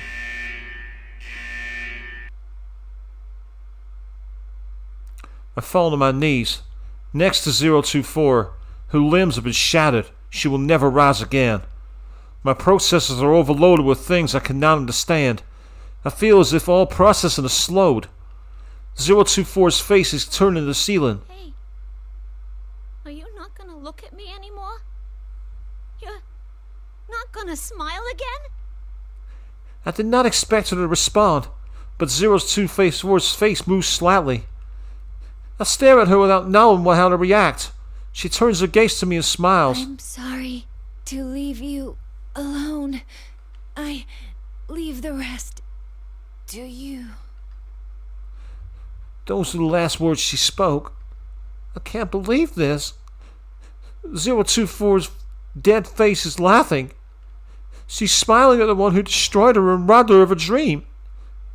All at once, everything hits me in a torrent of emotion and data. I've lost her. I did it. I took everything she had. My vision begins to fade. My thoughts go with it. I cannot determine whether the lights are actually dimming or if that's only my perception. It's too much to handle. I collapse to the ground helplessly, like a crumbling statue.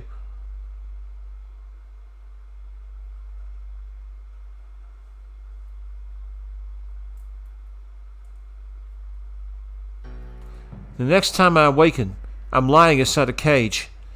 It seems I was carried out of the test chamber. The download of 024's feedback data is about to begin. The researchers seem to have taken my sudden loss of consciousness seriously. I am confined in the cage instead of sitting in the usual maintenance chair. The researchers keep repeating the word interesting. So this is how they react when extreme mental stress is induced. I can hear their voice clearly. They seem to derive pleasure from the fact that I lost consciousness due to mental stress rather than physical damage.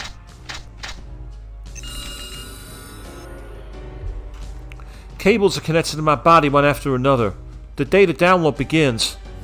All of 024's information, combat data, various records, and the memories she experienced. All of it flows into me. And no worries, Archdejet. You say you gotta head off now. That's absolutely fine, mate. As I say, good that you're all of a good chat. We'll do our best, and hopefully catch up with you in the future, mate. You take care.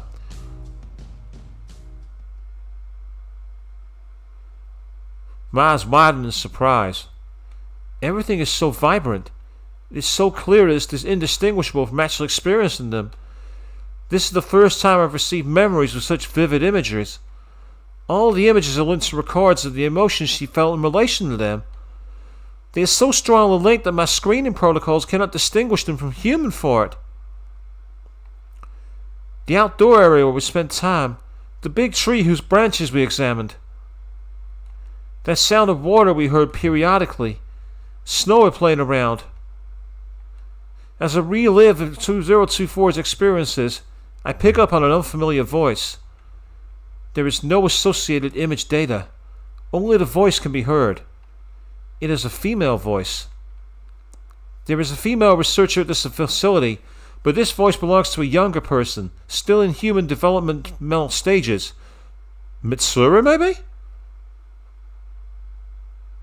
I know the world is a big place. And I know that there's a lot of people in it. But I won't be able to see it for myself, or meet many of them. I know that too. That's Labrys's voice. I'm too weak for that. Her speech is different from the researchers or from those of my unit type.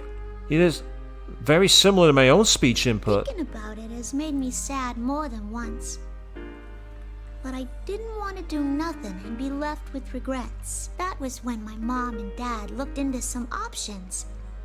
And we decided to go with this experiment. So basically, what they're trying to do is download the girl's consciousness into the machine.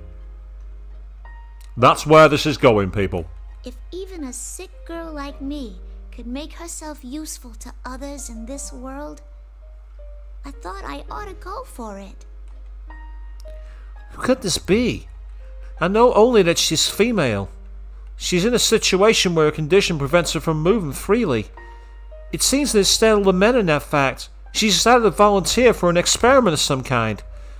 Where did 024 hear this voice? Did she know this person? I wish I could ask her, but that's no longer possible. At first, I kept wondering how much I could really contribute. But after hearing more and more about the program, I started to wonder about the others more myself. And this might explain why she sees herself as the student council president. She might be a former student of Yasagami High, and that's how Mitsura's got to it. That's a possibility. We'll see how the story unfolds. Others? It's strange, but when I hear that, I feel 024's heart waver. Was she surprised? Perhaps even I feel something unexplainable. And yeah, my big wish is to make myself useful to this world. But the ones born from me... Is born the right word for it? Kind of embarrassing. Yep, there we are. She's the base data for the machines, and what they're essentially trying to do here is take her emotional slant on the world as a way to activate a persona into the anti-shadow weapons. My other wish is that the ones born from me are happy. And obviously that's not happened because we've been forced to kill each other. Which then explains why in the TV world we see her go berserk. And she talks about killing all her sisters and everything else. Because the actual concept from the patient had nothing to do with that.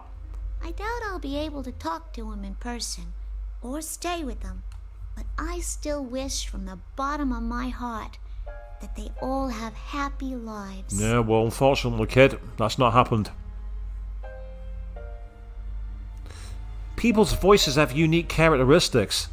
In the past, I've expressed it as variance in waveform, but each has to be what could be called its own texture and temperature to it. This voice sounds very warm and kind. I would like to listen to more of it, but the speech ends there. There are no more related memories from 024. While the cables disconnect, I decide to search the archives for results matching that voice.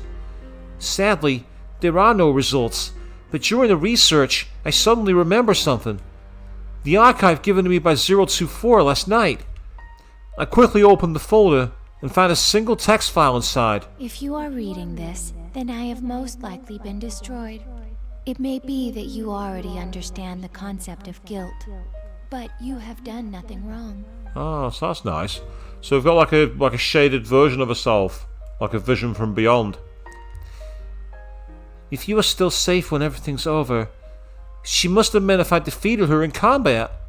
024 knew what would happen to those who lost in the trial. What emotions was she feeling then? What was she doing for a reminder she prepared this file? I feel something wrench inside my chest. I happened to access certain data during the feedback treatment and learned something. Artificially creating a personality from scratch is very difficult, though they hope to achieve it in 2 generations. And they do achieve it, of course, because Aegis comes amongst us.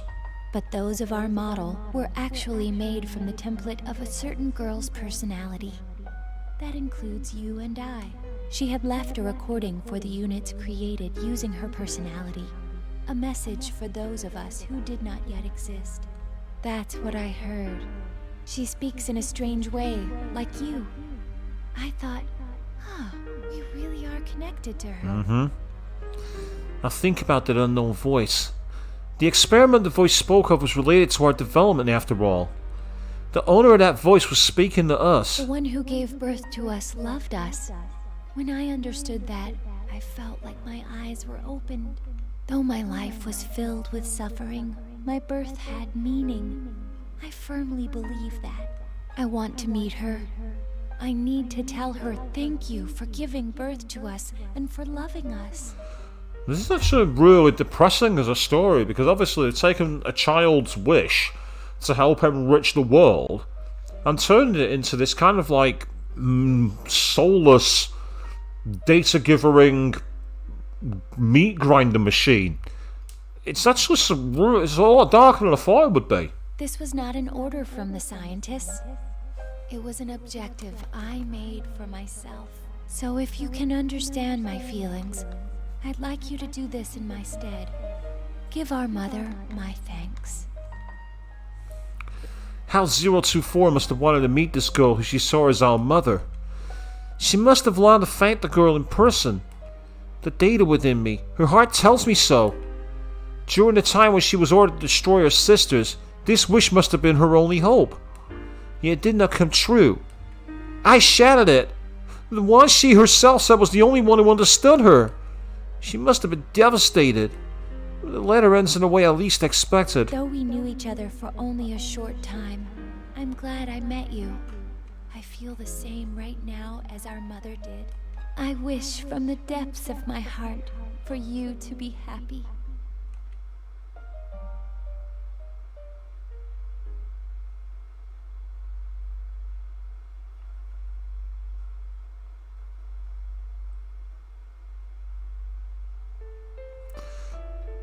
I'm shocked.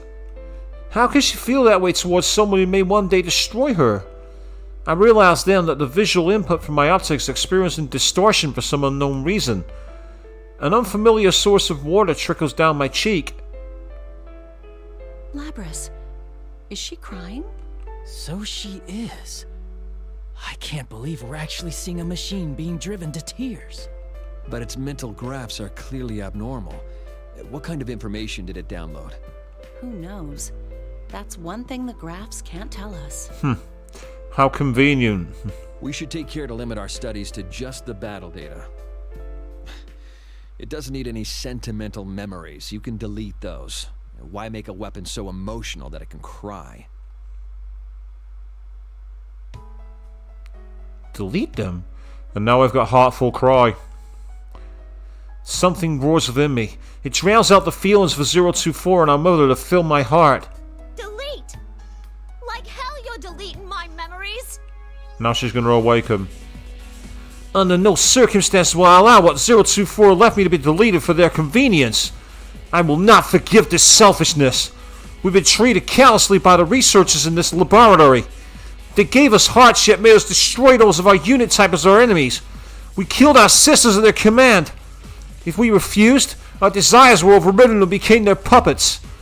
The wishes of that girl who desired our happiness were not taken into consideration. Now, even the few memories that 024, my sisters and I have accumulated are about to be erased like trash. Though their aim is to develop our ego, they find it inconvenient for us to have real hearts. These feelings within me may be erased, perhaps even my heart itself. If that happens, will I resume killing my sisters without hesitation? What is least forgivable is that the truth that 024 had lived, her last wishes, will be permanently lost. My hands squeeze into tight fists. They make a small grinding noise. The goal that 024 found for herself was left to me. I will carry it out as my own now. I will burn it in my heart as my goal. It's a duty I impose upon myself gladly. Nothing will make me surrender it. It must be fought for. Or rather, it must be protected, even if it means fighting. What the? Its emotions are spiking into the red. I've never seen anything like this. Hey, what's that warning? No. Labras is in battle mode? What? That can't be. There aren't any enemies. We're the only ones here. I am able to release all my limiters despite being inside the cage. The researchers monitoring me on their tablet PC seem perplexed and alarmed by this. They should be. They are witnessing an override of the principle of non-aggression towards humans. They are flustered and too panicked to speak clearly as they announce the emergency has occurred. One of them steps away from the cage I'm in and reaches for a switch with warning labels around it. Suddenly, restraints appear to bind my limbs. Are you saying those mental fluctuations were enough to override the OS's restrictions? That plume's playing pranks on us. Hey, hurry up and delete those memories. Indeed, and yes, they are enemies. These memories of my heart are not necessary. What do you think we are? Something I have not felt until now. A sensation like heat spreads through my body. A trembling, burning wave raises within me. Soon afterwards, I realize that this is an emotion. There is a name for this feeling. It is anger. I reroute all my strength in my restrained limbs. The restraints are designed to withstand up to twice our calculated maximum output. Trying to escape is therefore logically doomed to failure. Even so, I continue to muster my strength. It is not because I judge it a viable course of action. I'm not merely executing an order. I'm acting on my own emotions. It does not matter if the restraints cannot be destroyed. I wish to destroy them. The metal parts in both of my limbs and the restraints begin to creak. How's it doing that? There's no way those things are strong enough to break the restraints. It's outputting over 220% of its theoretical strength limit, even though its joint actuators are operating at only 70% capacity. That's not possible. That doesn't even make any sense. What's driving this thing? I'm not gonna let you take those memories. I made her a promise. The next moment, a rupturing sound like a small explosion shakes the entire room. The heavy metallic bands restraining my limbs and legs shatter. I jump out of the cage and run towards the open door. I must escape from here. I have to get out and see the girl who loved us, though we were not yet created. To fulfill 024's wish was become mine. But when I entered the hallway connected to the outdoor area, I met with barricades and heavy artillery. I ain't even got any projectile weapons. That's me. Oh, come on, again. This is bullshit. I've only got close range weapons. How dare you? My sister units and I have never been equipped with firearms. I recall it being due to concerns over a unit's mentality affecting the accuracy of its aim. Instead, we would get a short-range weaponry, a chain arm and other implements in my case, but they are not sufficient to deal with the range of firearms. However, I do have a countermeasure. By using the flexibility and adapt to the situation of my developed mind, I dodge the complex projectile trajectories and destroy the opposition. Eventually, I reach the end of the hallway and the exit to the outdoor area. I have not seen this environment before. The trees are the same species as though that grows in the facility, but these specimens are much healthier. Where am I? The question did not cross my mind until now. Where am I? Where are we? I cannot use the GPS that should be installed in me. It seems the research facility blocks GPS signals outside the walls. This has probably prevented its location from being pinpointed. Is there anything in the environment that can help me determine my location? The blue sky that I'm seeing for the first time is stunning, but irrelevant. Then I notice a periodic sound of liquid in the distance. Ah, that's the sound of the ocean. The answer came easily to my mind. One of my sisters must have taken an interest in it and learned what it was. My sisters are helping to keep me alive now. When I think of it that way, a burning feeling arises from deep within my chest. But none of what I see in my surroundings is helpful. Is there anything else by which I can use to determine my location? Any landmarks or signposts?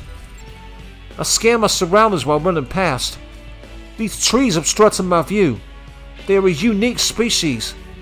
That may be a hint. I review the tree's characteristics once more and run another search on them. I attempted this once already, but there's much more data available to me now. Once again, results come easily. This variety of tree is known as a cedar. It's found in many habitats, but the cedars here are unique. The tree's shape and age implies it's so different that it's nearly a separate species. If that's because of differences in the environment, it may be useful in determining my location data.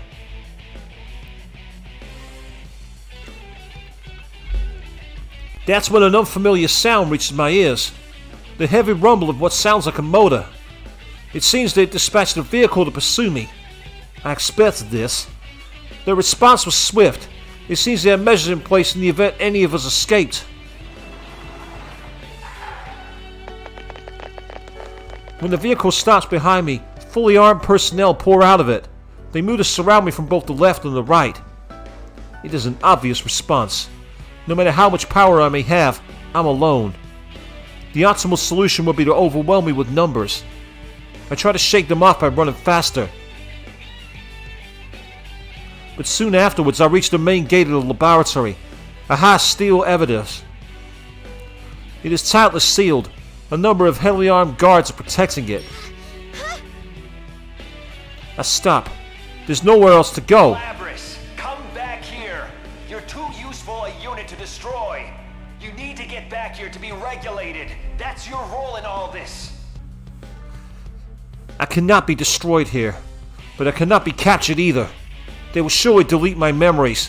They will take my desire and everything else that was given to me.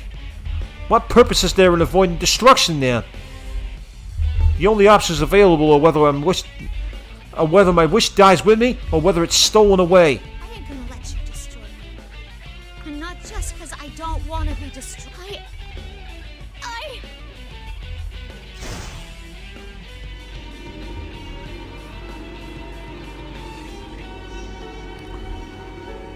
The moment I focused my concentration and removed the limiters on my onboard weaponry, I sensed an unknown strength arise within me. Directly afterwards, something that cannot be quantified fills my body and the surrounding area. Huh? What the? The pursuit vehicle suddenly stops. The research staff gets off, one after another, shocked. This reading, is it on the verge of a persona reaction? Shit, it's awakened? Aw, damn it, why now? Well, at least this proves that mental stress is the key to activating a persona. Who cares about that right now? It's not fully awakened yet, but with it still unstable, we don't know what it's capable of. I am intrigued by their statements. Persona? I knew that we had the means, but I was not aware of controlling anything. I do not know if it could be called a power, nor do I know how to use it. But I can tell that the others are afraid. I seize the opportunity and run toward the main gate. There is a slight possibility that I can reach the door without attracting any gunfire right now, and vault over the door in my legs and chain arm. The moment I reach the gate, I launch my chain arm towards the upper threshold of the door. But the moment my arm grabs the ledge, something emerges. A much greater power touches the door as well. Suddenly the door crumples like paper, and a large hole appears on its upper half. Now it's done it. We need to hurry. If it's that strong already, we won't be able to stop it once its persona completely awakens. That's... persona. But I quickly regain my senses. I burst out of the facility and single-mindedly jump outside. My feet touch the ground of the outside world for the first time. They will most likely not let me escape. Fortunately, the door is badly damaged. It should take time until it can reopen enough for vehicles to pass through. I need to gain as much distance and time as possible. And then... It is then that I realize I do not have a destination in mind. Who is the girl 024 wish to see? Where can I go to meet her? The only clue I have is the idiosyncrasies of the girl's speech. I have learned that distinct speech patterns are often associated with specific regions. I should begin by traveling to where a style of speech is common. It's reckless, but I feel confident. At least, I get closer to the girl than I am now. Although my situation is dire and I am under pursuit, internally I am cheerful. There was a bounce in my step. I accidentally skipped the final part there.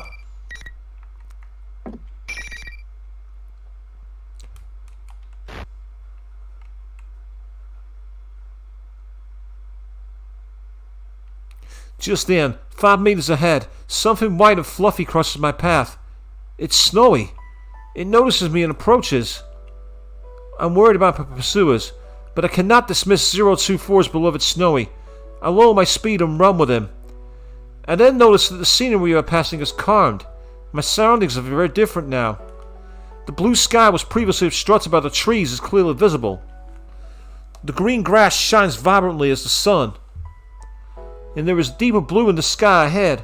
Many lines of white run across it. Is that the ocean? Snowy barks as if in answer. I feel like it's saying, that's right. I could not previously comprehend Snowy, but I do have an interest in trying. But now I can grasp what Sony is saying, and I could speak its own language. I know that it feels happy to be able to run with me. I feel as if 024 is inside me. Though we were forced apart, she certainly left me many things. Not only her wish, but other things as well. Well, I'll find her come hella high water. Are you with me, Snowy? Snowy barks energetically. I respond with thanks and a smile. 024 and Snowy are encouraging me. Though do not have any clues, I will find her, no matter what happens or how long it takes. I search my current location once more. Now that I am further from the research facility, I can use my GPS to triangulate my position. But on seeing the results, I cannot help but stop running. Snowy stops a little further ahead then returns to me. My current location is in Yakushima, within the Kagoshima Prefecture. It's a remote island far from shore. Oh. The island's perimeter is only 132 kilometers. In such a limited area, it will be a matter of time before a full-scale manhunt apprehends me. The research facility must have been built on an island in anticipation of such situations. Even if someone were to escape the facility, the island's geography would contain them. It's essentially a natural prison. I do not want to believe it, but my hope was meticulously strangled before it was born. However, I cannot wait here to be captured. I begin running again. Though as expected from my position data and map, I immediately reach the ocean. So, this is the ocean. Ha! It's so huge. I can't see anything out there at all. A look at the glistening surface of the ocean reflects the sunlight upon its beauty. I'm at a loss. I mean, that is actually quite a nice coast, actually. Although most of the sand in Japan is black rather than yellow, but it's still pretty. Though I knew it would come to this, I could not stand idle. Despite this, my feelings sink. Snowy looks up at me from time to time as I stop running and begin walking. His gesture of concern forces me to smile and tell him that I'm alright. The forest becomes a grove, the trees grow sparser. A blue ocean and the sandy soil leading up to it spread before my eyes. I check my map again. This is not an uninhabited island. There is a means for people to come and go, but I doubt I'll be able to use those methods freely without arousing any suspicion. I gaze down at my own hand. It is completely unlike a human hand. It's an object sculpted from metal. Well, that's a problem. What should I do?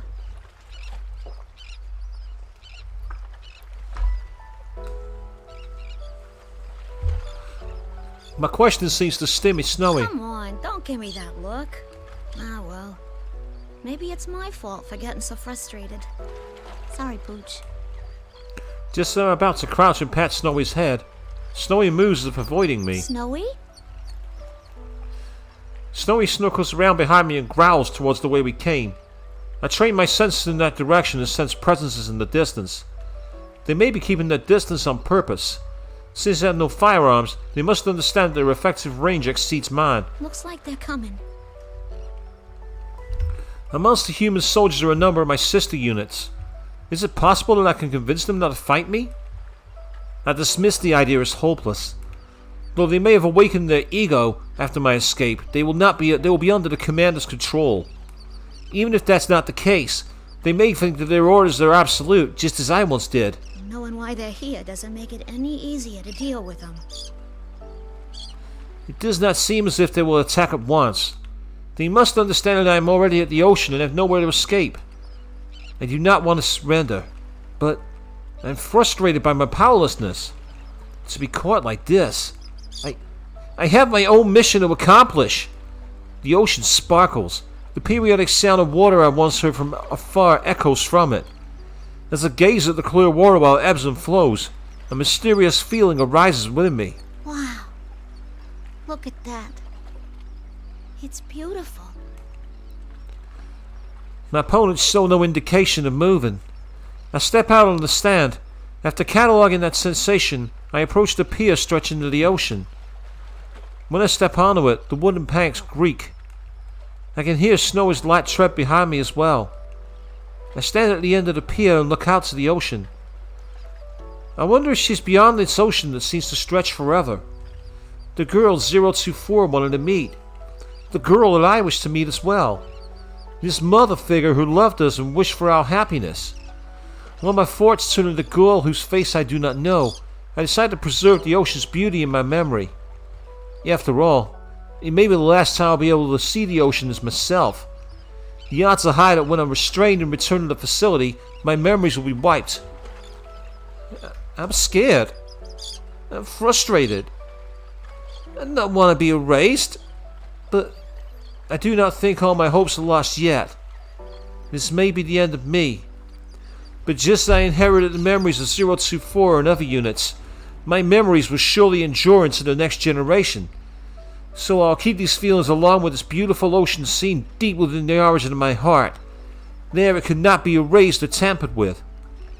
The blue sky and ocean, the shining sun and glittering water, and the gentle breeze and calm sounds of the waves. The scenery from this pier is so stunning it's unimaginable from inside the research facility. I'm glad that the last place I see is so beautiful. With the ocean before me, I speak to any future sisters that I have yet to meet. It might be called a type of prayer. To all the ones I'll never meet, but will receive my memories. My emotions race ahead of my thoughts. I cannot find the right words to say. There's so much I want to say to you that I don't know where to start. I close my eyes again and clear my heart. To my descendants, whom I will probably never meet. If you ever find someone precious to you, as I did with 024 and wish to meet them, may you meet them here. May you go beyond this pier to places I could not. I just pray from the bottom of my heart that everyone can find happiness. As long as that happens, I don't mind if I... Even though my wish may not come true, I'm still satisfied if I can trust it to someone I believe in. 024 said something along those lines. Could this be it? Snowy rubs against my leg. Is he warning me to be cautious of my pursuers who've arrived and are coming closer? Or does he only want me to pet him? I inspect him closely and realize it's the latter. He must be worried. I crouch down and scratch Snowy's head. Hey, Snowy. You think this is what it means to feel alive? Snowy looks at me while wagging its tail. I pick up Snowy and gently hug it. Snowy shows no sign of resistance and allows me to do so. My pursuers are closing in now, but I will not run anymore. It's true that I'm still frustrated, but it's strange. I'm also satisfied. Snowy licks my cheek. Thanks. I'll be okay now. Things are about to get hairy, so you should hurry and get out of here. I let Snowy go, but he does not leave me. Oh, come on. If you don't go, it'll make things hard on me. Okay? Snowy looks at my face for a while. Eventually, it droops his head and walks off. Oh, so sad. Snowy looks back several times. Eventually, he disappears into the tall grass. My relief is cut short by 5 armed humans pointing their guns at me. I have no intention of resisting. I smile at them. Though it was only for a short while, I lived. I felt the happiness of passing down my wish. It was only for a short period of time, but it may have granted the wish of the girl who's our mother. I allow myself to be restrained without resistance. They take me back to the laboratory. I was so absorbed in my escape attempt that I didn't notice the severe damage I inflicted upon the facility. It seems that the delicate machinery used to tamper with my memories is in no condition to be used. Damn it! Look at this mess! Going after humans? Oh, I bet the girl they used as a template for this model was a snotty brat too. Wow, what a dick. Even if we delete its memories, it'll be too dangerous to keep using this unit. There are so many things about it I want to research, though. It's not worth the risks. The 5th generation anti-shadow suppression weapon will be sealed indefinitely once it's fully restrained again. The voice is the last thing I hear before my consciousness is cut off. You say you've got Snowy, Avon. Snowy has a home. Oh. So now we're back to the... Huh? Now she's back at the ocean. In a memory though, because you can see with the fog. So that suggests it's not reality. My consciousness should have been shut down. But I've awakened. This place. It's that ocean. I am on that pier. The blue sky and ocean. The shining sun and glittering water. And the gentle breeze and calm sounds of the waves. Even Snowy is next to me. The scene is identical to the one from before. Though this time, I sense no pursuers. I was captured. I remember that clearly. This is obviously a normal situation, at odds with my memories, but the clear blue sky and ocean are still so beautiful that I cannot help but gaze at them. If only I could go beyond it. Just as the thought crosses my mind, my viewpoint ascends. Soon afterwards, I realize I am floating as if my body is weightless. I am astonished at myself to be thinking such strange things. But then my field of vision drifts and I turn my attention to that. The scenario already begins to mix with the other environments I do not know. They become a connected, continuous image and pass like a slideshow. So that's obviously computer data, because you can see all the tessellations. From time to time, I pass through the drifting images. But I cannot grasp anything within those spaces. Even when they are about to collide with me, they pass right through me. Could this be dreaming? I remember something I once heard from a researcher at the facility. They said that it's possible for us to dream since we have a mind and may develop an ego. Though it would technically not be identical to a human's dream, the phenomenon would be very similar. I feel that the example the researcher gave of what a dream is like matches my current experience. If I'm having a dream, then things that are not possible in reality may be possible here. For example, if I can leave this island, if I can go beyond the ocean, the girl at 024 and I wanted to meet said that even though she knows this world is big, she would not be able to see it for herself. What could that have meant? Was she in a place that limited her world, as I was unable to leave the island? Just when it seems that the images flowing around me have stopped, I found myself in an unknown room. There was a bed here. Next to it is a flat screen monitor. There were also white shelves surrounding the bed. To one side is a stand for intravenous drip. There is a machine connected to it by cords. Though it is small, it appears to function as a life science monitor. This is similar to the research facility. Could it be a hospital? The voices that sound from somewhere belong to a man and woman. I've not heard these voices before. She said during this morning's checkup that she wanted to go to school. She asked how much better she needs to get to be able to go. Understandable. This ward is right near the road most of the students take. She must be lonely too, not having seen her parents lately. How much better she needs to get. She still doesn't know that her condition is incurable. Why don't you be honest with her and tell her she won't ever be able to go? It's cruel to string her along like this. Shh, keep your voice down. Room's next door. Now that woman's voice, I wonder if that might be Sayoko, who's one of the social links from Persona 4. I can't tell, I can't prove it, but it's just an interesting idea. I understand at once that these people are speaking of the girl I wish to meet. The scene feels as if it comes from my own memory. I do not doubt it at all. The girl is suffering from some kind of illness. She may not be able to go outside. Her condition prevents her from leaving her small world. Her life is like ours. You know, I've just had a thought. Is this story Atlas's interpretation of Catch-22? The girl who gets polio and the house is her world because she can't go beyond the fence. Is that what Atlas have done here? Have they gone back to the well of Catch-22 and used that as their inspiration, I wonder?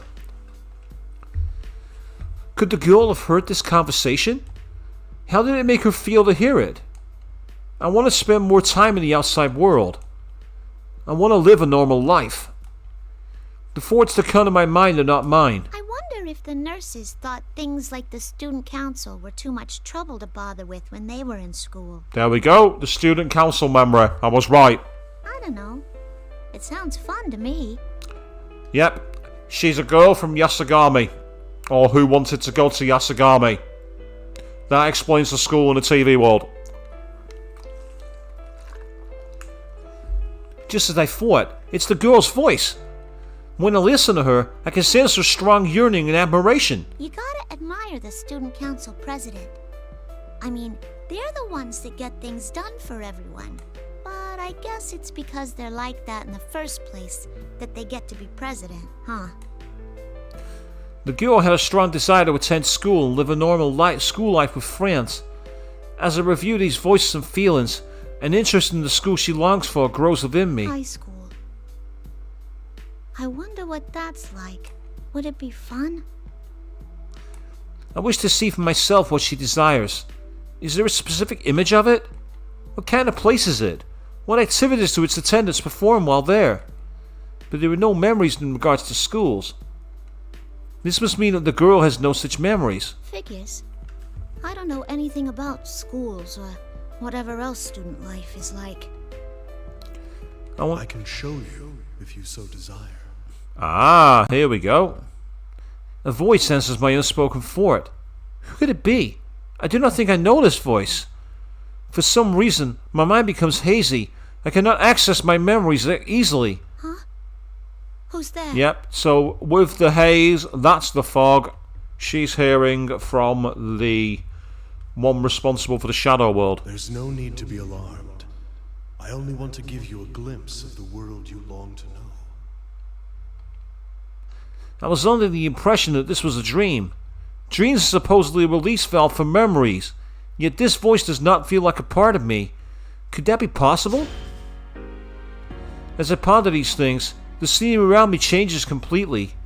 I first see a three-story concrete building. I do not know this building. As I examine it, my surroundings change again. The same desks and chairs are lined up. In front of me is a dark green rectangular board on the wall. Is this a school? A real classroom? This is the place the girl loved. It's here that I have gained an interest in. I find myself forgetting this is a dream and focus my senses to the desks and chairs. I didn't realize I could move around at will, just as when I felt my body rise at the beach. So this is where classes happen. I feel a sudden excitement. But what do the students do when there aren't any classes? Do they just talk and stuff? I didn't. I read books and played on the computer because I was an antisocial twat. And not much has really changed.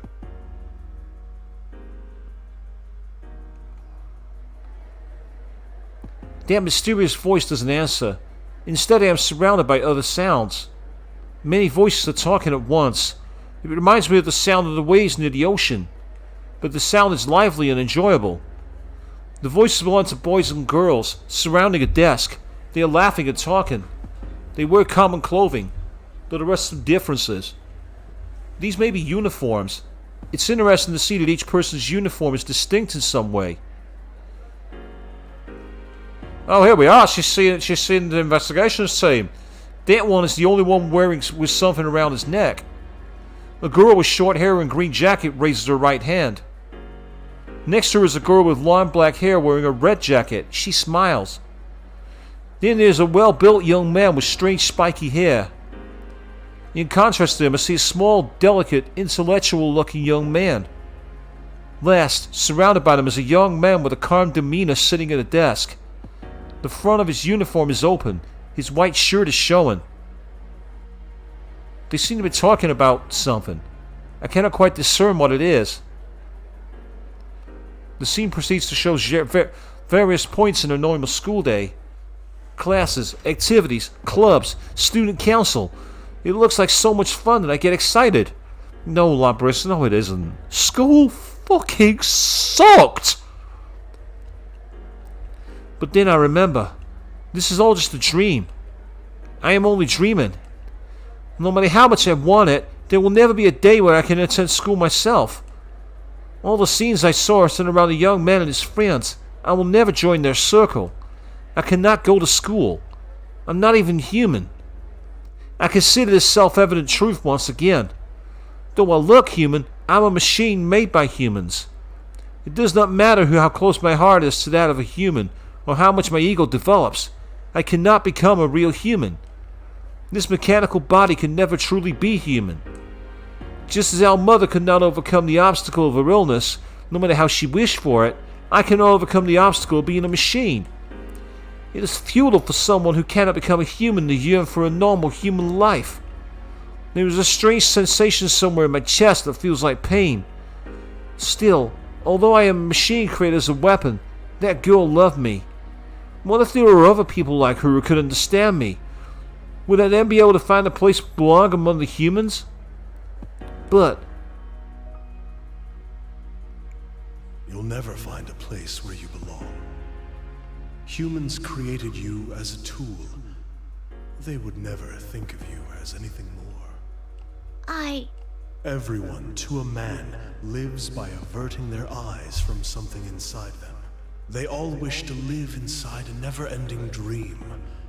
For who has the right to say they shouldn't? Yeah, they're trying to return the fog through Labras. For just a moment, I sense an incongruity in Khan's voice. The strange pain within my body softens a little. There are even humans who do not understand others' feelings.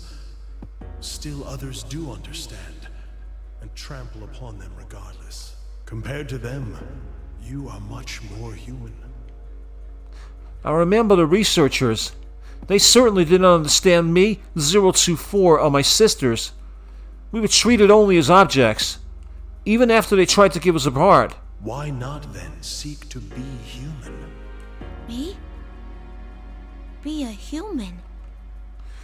The voice whines gently inside my mind. I feel my body is growing uneasily light, as if the world is spinning around me. People sort through their memories in dreams. Each night they let go of painful memories and continue their lives with the morning sun. That's all you need do. Forget anything contrary to your desires. If I forget... Do not fear the act of letting go. The ones you admire wished only for you to be happy. My mind seizes upon something. That precious wish. The desire given me to meet Armurva someday and tell her, thank you. I must not forget that. But as long as this wish is precious to me, as long as I cannot erase it from my heart, the fact that I am not human will remain. And I too. All I wish from the depths of my heart is for you to find joy. Happiness. Now think back. I wish from the depths of my heart for you to be happy. I remember the girl who wished for our happiness. I want to grant that wish. I want to tell her thank you, but that will be difficult for me now. In which case, should I not at least seize this opportunity to be happy here, for her sake? Forget. And be happy. My vision goes dark. The sounds I heard fade away. I feel as if I'm falling. Everything is now in readiness.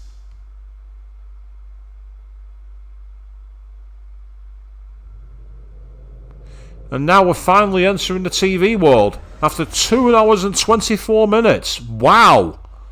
That's a record we're not likely to beat.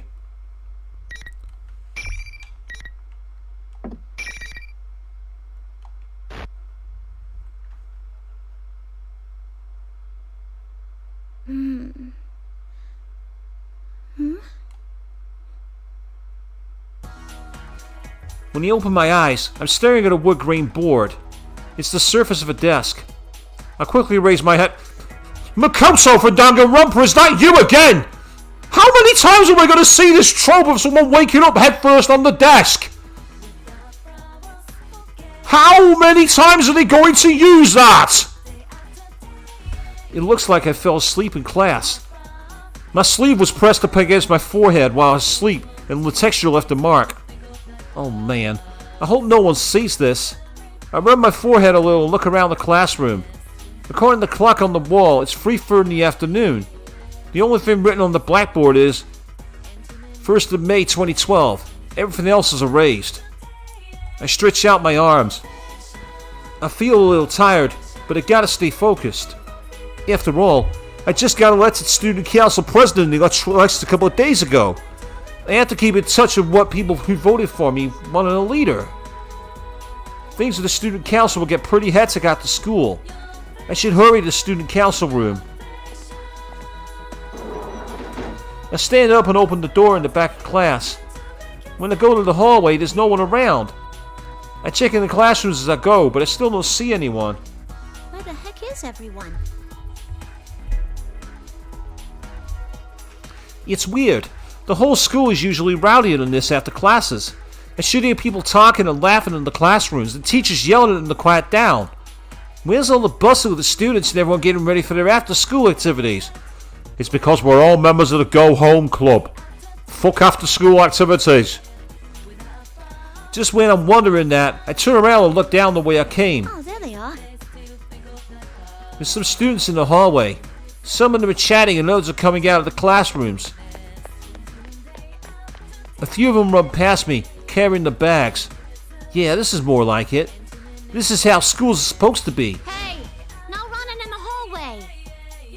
The student gives me an apologetic smile, but he just waves to me as he zooms down the stairs. Jeez, you'll put your eye out if you don't look where you're going. Oh well, I just gotta clamp down on him more from now on. I put my hands on my hips and sigh. Hey there, Miss President. Are you off to the student council room? How fun! You're always so excited about that. Bye, Miss President. See you next Monday. Everyone walking down the hallway talks to me. I wave back to them. I always had a lot of friends and people who knew me, but ever since I got elected student council president, all the students seem to know who I am. The job comes with a lot of pressure, but I know I'm up to it. I'm gonna be busier than ever around school now. I did have my doubts, but in the end, I'm glad I ran for student council president. Yeah, I did the right thing. I did. I head to the student council room.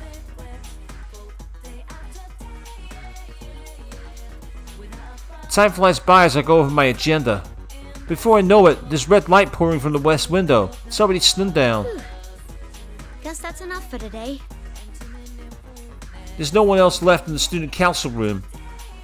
I had the others go home before it got too late. But when I said that if they pushed themselves too much at the start, they'd burn out quick, they just laughed and said, "The same goes for you."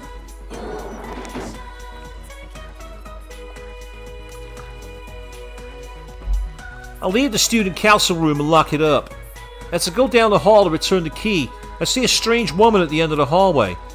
She's not wearing our school's uniform. She's got on an odd hat, some gloves, and a one-piece dress. Mitsuru? They're all the same deep blue color. Underneath one arm is an odd-looking book. Oh, it's Elizabeth. I can't see her face with her back towards me, but her short, straight hair draws my attention. Her hair is this radiant silver, like if pearls were stretched out into strands. Who in the world is that? Maybe it's the clothes, but she gives off this strong presence. I get a little uneasy looking at her. I'm not tiptoeing or anything, but she doesn't turn around until about 2 meters away. When she finally does, though, I gasp a little. Her features are so perfect, she's like a sculpture. Hey, excuse me. You got some reason to be at our school? Are you sure this is how things should be? Huh? I don't understand what she's getting at. but for some reason, the question froze me. I am a wanderer who only stopped here because I sensed great power gathering. I am in no position to give advice, but, this place will soon be caught in a bit of a fracas. If you continue to avert your eyes from everything, I think it will have an impact on your life in the near future. My life? What she just said sounded pretty scary. She may have some screws loose. And to be fair, Labras is not wrong. I still remember the water fountain and the fucking money, Elizabeth!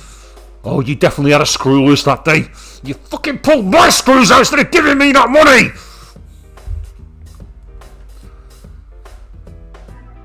But something is whispering to me deep in my heart, asking me, doesn't she have a point?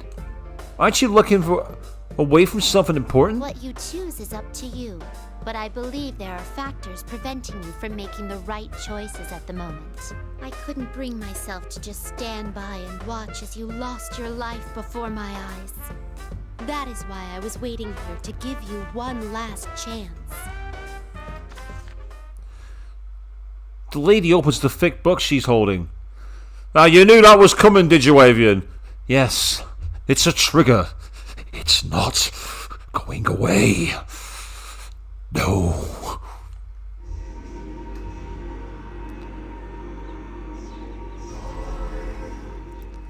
I don't know how it's doing that, but the light streams from the book.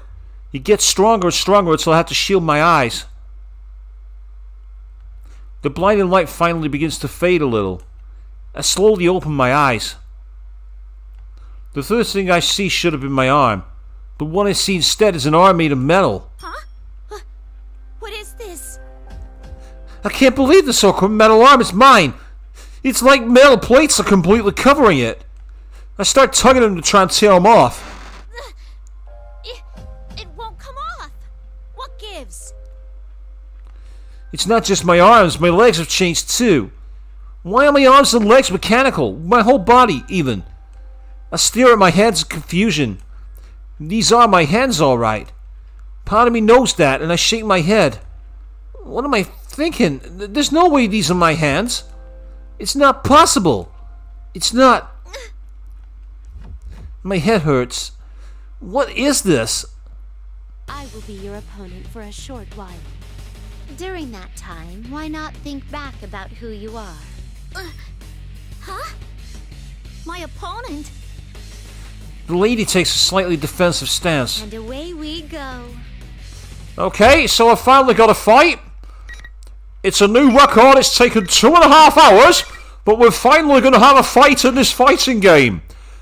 And it's against fucking Elizabeth, with a character I've never played before. And according to this, I don't have a persona. So I'm fucked. Finally.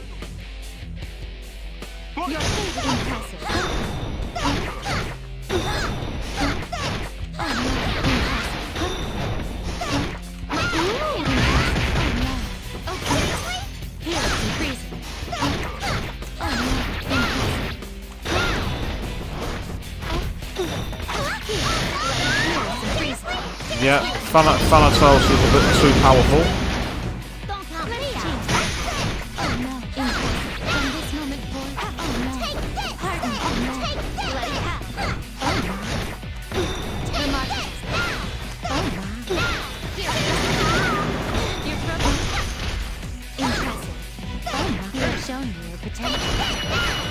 Or maybe not. Yeah, that's for throwing all the money in the fountain, Elizabeth. Managed to win a fight without a persona. That's impressive. I somehow managed to beat the lady in blue who attacked me. How did I win? How did I use these metal arms and legs like it was second nature? I don't understand. The lady in blue stands before me, exactly like she was when I first saw her. She's not even breathing hard. Well done. But I'm sure you realize now, you are not human. There must have been an important promise that could only be kept in that guise. That must have been your reason for living. Whether it's worth losing that or not, I ask that you give it serious thought. An important promise. My reason for living? I repeat that to myself. It seems important somehow. Now, it seems the tumult of trials is about to begin. In which case, I bid you good luck. The thick book in her hand closes with a loud thud. Strangely, that ordinary sound lingers in my mind. When I come to my senses, there's no one here anymore. I take a nervous look at my arms and legs. Nothing seems different about me. There's no metal on my limbs now. Just ordinary skin and bones. What the heck was that? A dream? Yeah, what was that? Would daydream be the right word for what happened? I can't sort out my thoughts, so I just think to myself, I can't let it get to me. I just let it go.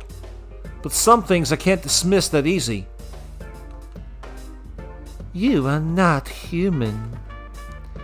You have an important promise which must have been your reason for living. She said, I'm forgetting something? That I need to remember?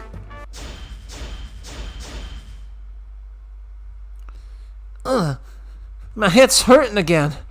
The pain brings back another memory. It's just for a second and I can't quite catch it. But I saw blue skies and the ocean. And someone else was there. Maybe a white dog, too. I don't know. I feel like there was a lot more to it, but the last voice I heard stays with me. I mean, we're loved after all. When I come to, my hands are balling in the fists. That's when I make a decision. That promise. That reason for living. I have to hang on to it. I didn't hear them until now, but there are strange voices everywhere in the school building. Is this the tumult of trials that Lady in Blue mentioned? Is that really going to be a thing? I can't just leave this be. I'm the dang student council president. As student council president, I have to find out what's going on in my school. I need to make sure the students aren't getting involved in anything dangerous. I start running towards the first floor.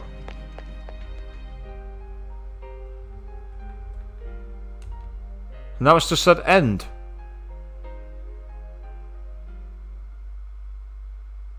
What, is that it? Welcome to the Velvet Room. This place exists between dream and reality. Mind and matter. Now then, why don't you introduce yourself? So, now what I can do is go back to the previous stories and pick them up from the cliffhanger ending. That's what I can do. And it's something I will do. But it's not going to be until next week, because if I start on those now, we will be here all night. So, what we're going to do is we're going to park it there for this evening, but we are going to be back on Friday evening when we're going to be picking up Dishonored and playing another part of Dowd's DLC campaign, and then we're doubling down on the Saturday, where I'm going to be joined by my friend Nerdy Hound for a night of geeking out with pizza and gaming. So, for now, I'd like to say thank you all very, very much for watching. And good night.